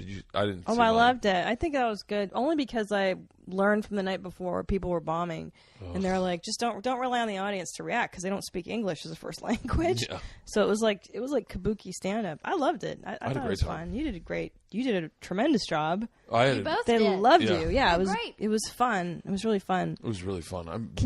I love working with Clayton Peters. Yeah, he's awesome, and Emma's rad too. His wife. Yeah, really Emma's fucking. She's wonderful. They're just good great. people. I love Russell, man. I heard he had a New Year's Eve party that was fucking insane. I wasn't invited. Like tigers roaming around. I wasn't invited. Like a Mike Tyson. I was in Valley So, Village. what is the over/under on Tom wanting to have sex tonight? Oh. Okay, when Tommy comes home, he needs to discharge the barrels immediately. Like it's. Wait, full. Did you come up with the term "milking the snake"? Or is that Leanne? Oh, I don't remember. I got to get the poison out of the snake. The poison, yeah. Yeah, I got to milk the snake. I always say he has to plant a seed. Yes. He's got to plant the seed. Immediately, right? Like when he comes home, does Bert just like... Immediately. His dream come true would be me. Well, I can tell you right now. Like No. Let me point it out to you. Ready. No. What I want is just you. Like, I want to walk through the door. I want to go, hey, everyone. So excited. My father-in-law is probably going to listen to this. Hi, Al. No, he's not. You think my dad listens to fucking this podcast? Hi, Mr. K. He didn't listen to his podcast. He's like, people like that? And I was like, yeah, people like you and Joey. He's like, well, we should do another one. And I was like, let's keep what we got. No, wait. But what's your fantasy? Because I'm curious to hear what other married people... Can I tell you what to do tonight? Oh, Jesus Christ. I already made him shake and bake. There's shake and bake chicken waiting on the oven for him. Isn't that enough? My God. I'm a good wife. It should be enough. It should be enough. Can I please? God. I will fucking get the clean program to sponsor it. Can we get him to do the same cleanse I did and see how much weight he loses? What's wrong with shake and bake? It's real Clean healthy. program. It's not fried. It's a shake. I will fucking find the people. They will sponsor it. And Yes, Tom I will would- go on their Let's do billboard it. and let's see what Tom. What's he weigh like right now? 320? No. How much does he weigh right now? You know, actually, he's lost a lot of weight in this last year. He looks great. He looks a lot better. Yeah, I don't know. But I don't he's know. probably still around 240. Honestly, I don't know. I don't know men's numbers. Men's weights mean nothing to me. I want to get the clean program. I'm going to hit them up. If you're listening, anyone tweet the clean program. It's at clean program on Twitter. And Tom's going to be the poster boy to show just how great this thing is. It's fucking amazing. They're not a sponsor, but I'm telling you right now, it's one of the greatest things I've ever done for my fucking life. All right. So now wait. So this is what you do. This is what my dream is. I come in, Leanne. We say hi to the girls. We say everyone says hi, and then I sit on No, the couch. that's not really. Let's be honest. Hold on. The Stop. dream is the girls are like asleep. Okay. Yep. Yeah, the girls are okay. asleep. Girls are asleep. See? Yeah, that is the Yeah, dream. so, yeah. Girls are asleep, so I can't be a dad. Oh, I'm so bummed out. Exactly. That's your dream. So Let's be bummed out honest. that I Just be- can't just be hang out with my totally honest. family. Ground zero. Girls are asleep. I got a late flight. It got delayed. I'm really drunk because there was whiskey in the car drive home. Okay. See? Now we're at ground zero. Now we're we go. talking. All Yeah. I walk in the house and she is in something kind of sexy, like Leanne sexy, like sweatpants and a tank and a white beater, but with no bra on. There you go. Yeah. Leanne will look dashing in that. She's beautiful. That's a change in the clean past. program. She landed the clean program. She's the skinny. She's been what? How long? Like she looks amazing. What do you? I'm not gonna say her weight, but you're at your fighting weight. Not quite, but close. Yeah. So Hook me wife up. I want to do it. wife beater. Awesome. I know I'm done. Push. You have to send it to me. The Then send fucking it to greatest me. thing. Sorry. It's all right. I will. Mail I'll it do to it me. today. Yeah. Email. Yeah. Okay. So Wife beater, sweatpants, and I come in. She gives me a hug and she helps me get all my bags in. And then You are dreaming. I sit Dream on, down on the couch. How did you bring your bags? I sit down on the couch and she Who's the dude in this relationship? she comes into the living room with Yeah. a beer in her hand. Right. Okay. It's already opened. Oh, good. And she Okay, hands that it to would be me. a problem with She hands it to me and says, and then sits on the couch. She sits like sideways. Do you know what I mean? Like this. Like describe what I'm about to do. She does this, like Side saddles. Okay, so she's facing you. Like her Like- crotch is facing you. right, and then kind of leans up on the couch, and then she just was one quick move, hand in the pants, just frunk, and I go, and then that is how you start it. See, that's all I want. Like just like when you talk to me and I listen, and that gets you turned on. But let me refresh your memory. Do you remember being served like a subpoena? Oh yeah. Oh yeah. Yeah, I do. And how did that work out for you? Well, it caught me off guard, Leanne.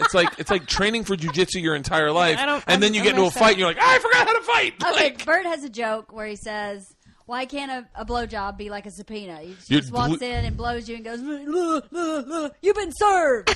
So okay, that is not the joke for the That is record. the joke. It's I like Leanne's version better. You got served. That's You the got joke. served. Okay, so was it Valentine's Day or something like that? I served Bert. Oh, and it was President's Day. It was not. He got so nervous. He did not like it. It didn't work. It was too awkward, yeah, because the fantasy is probably better than the reality of the subpoena. Wait, can I tell you an aggressive story that is weird to share with your wife? But I will say this: there was a girl I dated one time, and I told her my fantasy was to get a blowjob while I was sleeping. I thought that would be a cool thing. I didn't know I was fucking a kid. I was a kid, so I told her that was my fantasy. I was in college, and she tried doing it. And I punched her in the head because I got scared. Someone's got my dick in her mouth. I'm like, who the fuck is it? And I started punching her, and she was like, what? I thought it was your fantasy. I was like, oh, You sorry. punched her in the head? I punched her in the head. If it's any consolation, she fucked my best friend, so I think we're even. Definitely even. Yeah, so what should Push do for Tom tonight? Yeah. I would come home and go. Shake and bake. Did I mean shake and bake? Okay, no. I fucking went to Ralph's. I got the chicken. And then the shake and bake. Chicken, not pork. Chicken, Okay. yeah. And then I made the shake and bake. It's hot on the oven right now as we speak. Like, it's fresh. I just made it before I came here. Oh, you're gonna walk in on. You're gonna roll in like Goldilocks, but the bears are still there. The bears. Okay, so what should I do then? By the way, I retweet anything that has a bear picture of me and Tom in there. It's always. phenomenal. It's my favorite Fucking thing. love it. You ever hear that story? Never. Me and Tom are going to do a podcast called Two Bears, One Cave. What was it called?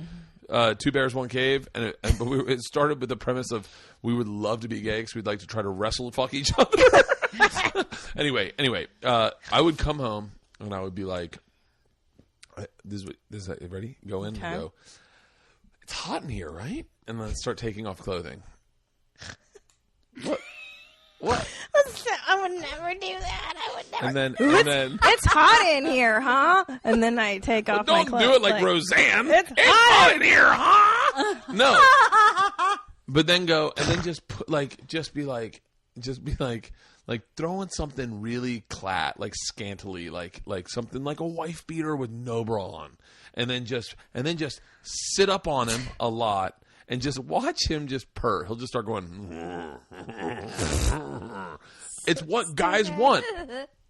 Just walk in the house and go, are you up for sucking cock? I'm totally up for sucking cock. Who here was the second dick? Hey. Before or after your shake and bake? Would you like it before or after? You have to have sex before you if eat. you always. if you are really love your man, you let him eat shake and bake during. Oh my god. I remember one time. Oh god. One of my buddies told me he got a blowjob. He goes, it was Valentine's Day, and he goes, man, she took care of me. I was like, really? He goes, yeah. She gave me a blowjob. She let me have a dip in. What is that? A dip. It's like chewing tobacco. And I was like, that's yeah. I mean, you're not using your mouth for anything. For what? Yeah, why not? Don't you have to spit though? Yeah, but I guess he did. Oh wait, the girl or the guy? Possibly both. So silly. I hope to God people don't like Leanne on the podcast. They're like, put on every one of them. Can I tell you something? They're gonna love her so much. And I was just thinking that I'm like, oh, his listeners are gonna love hearing Leanne. I'll start my own podcast. She's gonna be so much more popular. What would you call your podcast? What would you call your podcast? Hot Mama in the Summertime. Hot Mama in the Summertime. There you go, Leanne. Bert, they're gonna love. Guys, someone buy that domain name real quick. I guarantee you it's open. They're gonna love Leanne so much more than you. No, because her accent. Oh my god, that redneck accent. What? She's wouldn't call it Southern redneck. Belle. Southern Belle? Yeah. No, Leanne is a redneck. When we first moved, this is my favorite. This is what made me love Leanne. What? I don't know what you're gonna say. Are you getting nervous? No, I have no idea. I'm getting nervous. When we first went to meet her dad for the first time, she was like. But it wasn't about my dad. No. Okay. No. She goes, I said, where are we staying? She goes, we're staying with my dad. I'm staying with my daddy. Say it. How do you say dad? Daddy? Daddy. Yeah. I stay with my daddy. And I said, okay. She goes, I just need to give you a heads up. He lives in this convenience store. She was nervous that I would be judgmental. And for a second, I was like, wait, lives in a convenience store? What the fuck do you mean? Then we go in. The place called Kemp's Corner. It's in Bowden. That's so cute. And he lived, okay, tell me this isn't your fucking dream. He lived in the fucking beer cooler. He had sectioned that area off. It was a huge area. But it was attached to the fucking refrigerator. There were no windows. It was pitch black. When you went to sleep in there, it was freezing cold. It was pitch black. It was the perfect place for me to sleep. I was like, I fucking love this place. And when you woke up in the middle of the night and you were thirsty, you were in a fucking convenience store. You could get Diet Cokes, candy bars, anything you wanted was right there. I was like, this is the fucking best. Pizza maker. The biggest thing that bummed me out was when he sold that goddamn store because, man, I fucking loved. You'd wake up in the middle of the morning. Swear to God. Boxers, just walk out, get a cup of coffee, get a fucking biscuit, go back into bed. It was the greatest. I love that place. My dad had a king size bed, a big screen TV, a recliner, and a couch, and that was it. I slept on the couch. Leanne slept on the floor. Her dad slept in the bed. You could watch. It was freezing fucking cold in there because it was attached to the freezer. Cooler, yeah, right. It was right behind the beer cooler. Do you know but in the summer in Georgia is probably awesome, right? Yeah, and he had a little heater in the winter. One of my biggest panics is running out of beer.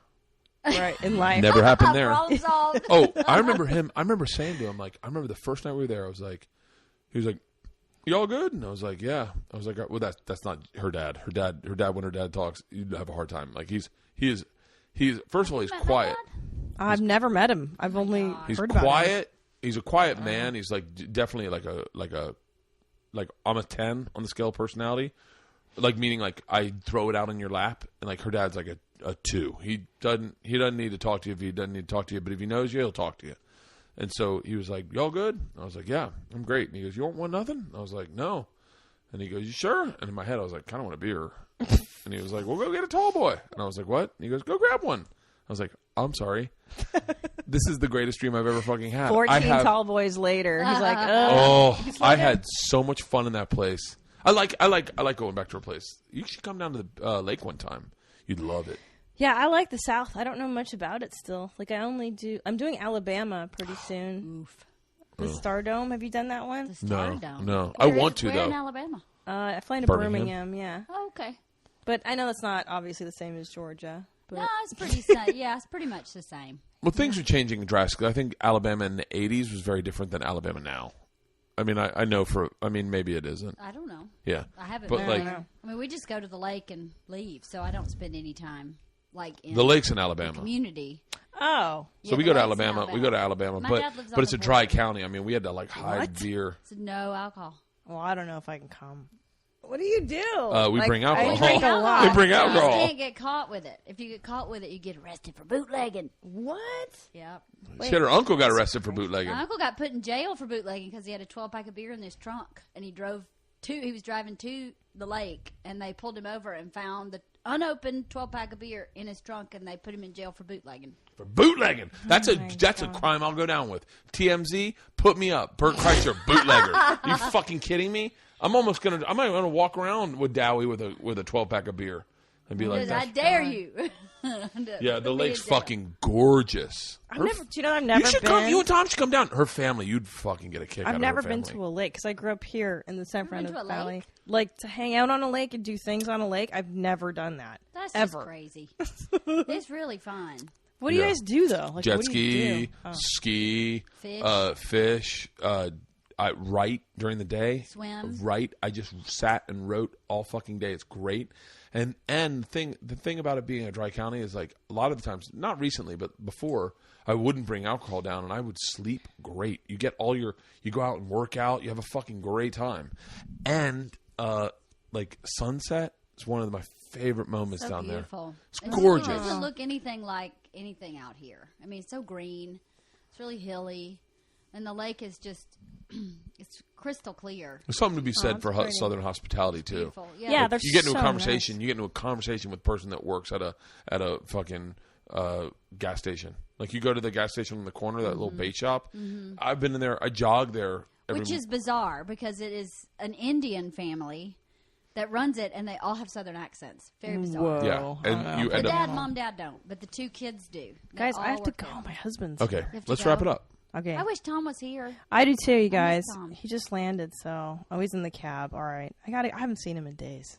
You Yeah, I gotta know the go. feeling. Shake I a leave leg. tomorrow. I gotta go. I leave tomorrow to go fucking work. Where are you going? I'm going to New York for a couple days, and then going to Miami, and then Jamaica. Okay. Yeah, What I'll do a part of podcast. Jamaica? I'm doing a I'll be podcast. here. I know. Leanne's So like, for I everyone get to that's stay. listening to this podcast still, which I'm shocked if you are. Shut up. No, I'm It shocked was that you are. awesome. It's a No, long it's a one, 2-hour man. podcast. God damn it! I always end up doing this with people. I'm I so love them. mortified. I love them. Push. For the record, we're gonna do a family podcast. Me, you, Tom, and Leanne. That's a great Let's idea. do it. When do you want to do it? that. When do you want to do it? Let's do it. Hey, I'm here every day. Well, I'm not. I'm Tell in me, February. you crazy people who travel.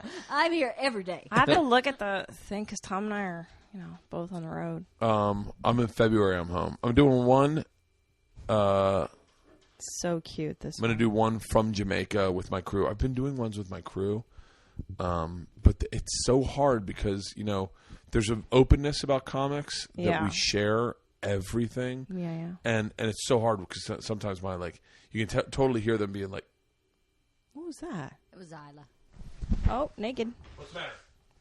Mona got attacked by the storm. Oh, okay. I thought someone was Scary. fucking choking. Jesus Naked Christ! kid. She ran out here naked. Yeah. Like, let's just point this out. She ran out Naked naked. time. Push, it's naked Is time. it still naked time? Naked time, baby. I didn't know. Came That little sprinting girl. out naked like that girl in that picture from Vietnam. Like that's what she looked like. She did. Napalm burned. Yeah, but she came running out like Nothing panicked. like that. Nothing Mona like got that. attacked by Priscilla. I thought Georgia had choked. Aww. That's the problem with being a parent, Push, beautiful. that you don't want to deal with is the freaking catastrophe is right around the corner. If That's you're what a catastrophe thinker. Right, but that's what I fear is that they're gonna die any minute, like babies and stuff. But you can't think like that. Yeah. Yeah, you can. You're a philosophy major. Anyone that's had a baby- You should know you can't think like that. Anyone that's had a baby, totally that do. first week when you have them home, you look in their crib like, are they alive? Like, it's a terrifying I feeling. didn't do what I'm- that. Well, yeah, because But how do you not do that? Like, because my thing is like, are you breathing? Are you moving? Are you? Because they See, are. Push. It's such a small percentage of children who me and you have that. don't make. You know what I mean? It's Push. Me and you have that long strand DNA. No, I think I'm the one with the long strand DNA, redneck voice and all. I got that long strand DNA. Push. Is there anything you want to promote? Oh yeah, when is this gonna I'm drop? gonna post it tonight. Oh yeah, fucking come see me at the Atlanta Punchline this week. Oh, you're in Atlanta? Yeah, Well, buddy. I should know that. I still have a bunch of friends in Georgia. You Well, should tell have them to you should have your come. fucking family go out, Leanne. 25th through 27th, and then January 31st through February 2nd, comics at Foxwoods Comedy Club and Bar in Mashantucket, Connecticut. I'm supposed to say it like that. And then February 7th through 10, the Stardome in Alabama. Damn, you're doing a Nice. southern tour. I know. You busy? I don't have Yeah. anything to promote because I am doing Trip Flip for the next Oh. 2 weeks. But there's a guy who's got a new show on Travel Channel. His name is it's the name of the show is Edge of America. He's a really nice guy. He emailed me the other day. So everyone check out Travel Channel Tuesday night at 9 p.m. Eastern, 8 Central. It's called Edge of America. As always, just tune in Travel Channel. I don't know why. As always, I just said that for the first time. I might even edit that out. No, I won't. I'll just post it. Don't. Just tune in. I love the network. Tune in. Do I Edge get of to America. promote something? Liam, what dates What do you you have got? coming up? I don't have any dates, but I have these awesome T-shirts or cog shirts, machine Oh, shirts. God. Or- Yes, that's my wife. That's why I married her. So just go to BertBertBert.com and purchase because I will be the person folding them and stuffing them in an envelope. You're welcome. On your order form, ask if there's anything you want out of our house, and we can just put it in the envelope, too. Shut up. There you go. Leanne, if you want a personalized note from Leanne, Oh, Bert. put it on the order form. Can they put it on the order form? No. I don't know. It's through PayPal. I don't know. See if I you know can put it on There's probably the... a special note section, but why would I even say that? Oh, look, now... Never mind. There's no special note. No special If you note. want a special note from Buy Leanne, Girl Scout cookies. Buy Get Girl it. Scout cookies. Hey, There's my promotion. Buy Hey. Girl Scout cookies. That's a good Yeah, one. buy Girl Scout yeah. cookies. Oh, yeah. Well, yeah, buy Girl Scout cookies. All right. Okay. So this has been our podcast. Thanks for having me, Bert and Push. Leanne. It was fun. Thanks for Absolutely. coming, Push. Should miss you I guys. wrap us up? Yeah. Yeah. Take us out, Leanne. So, go see their shows in whatever place they said they should go see them. Yeah, Leanne did it. Perfect. That's why I married her, everybody. I'm here every Thursday night. You're here every night. Okay, every night. I almost don't want to end it now. I You're know. killing, Leanne. You're killing. I'm killing. You've been served.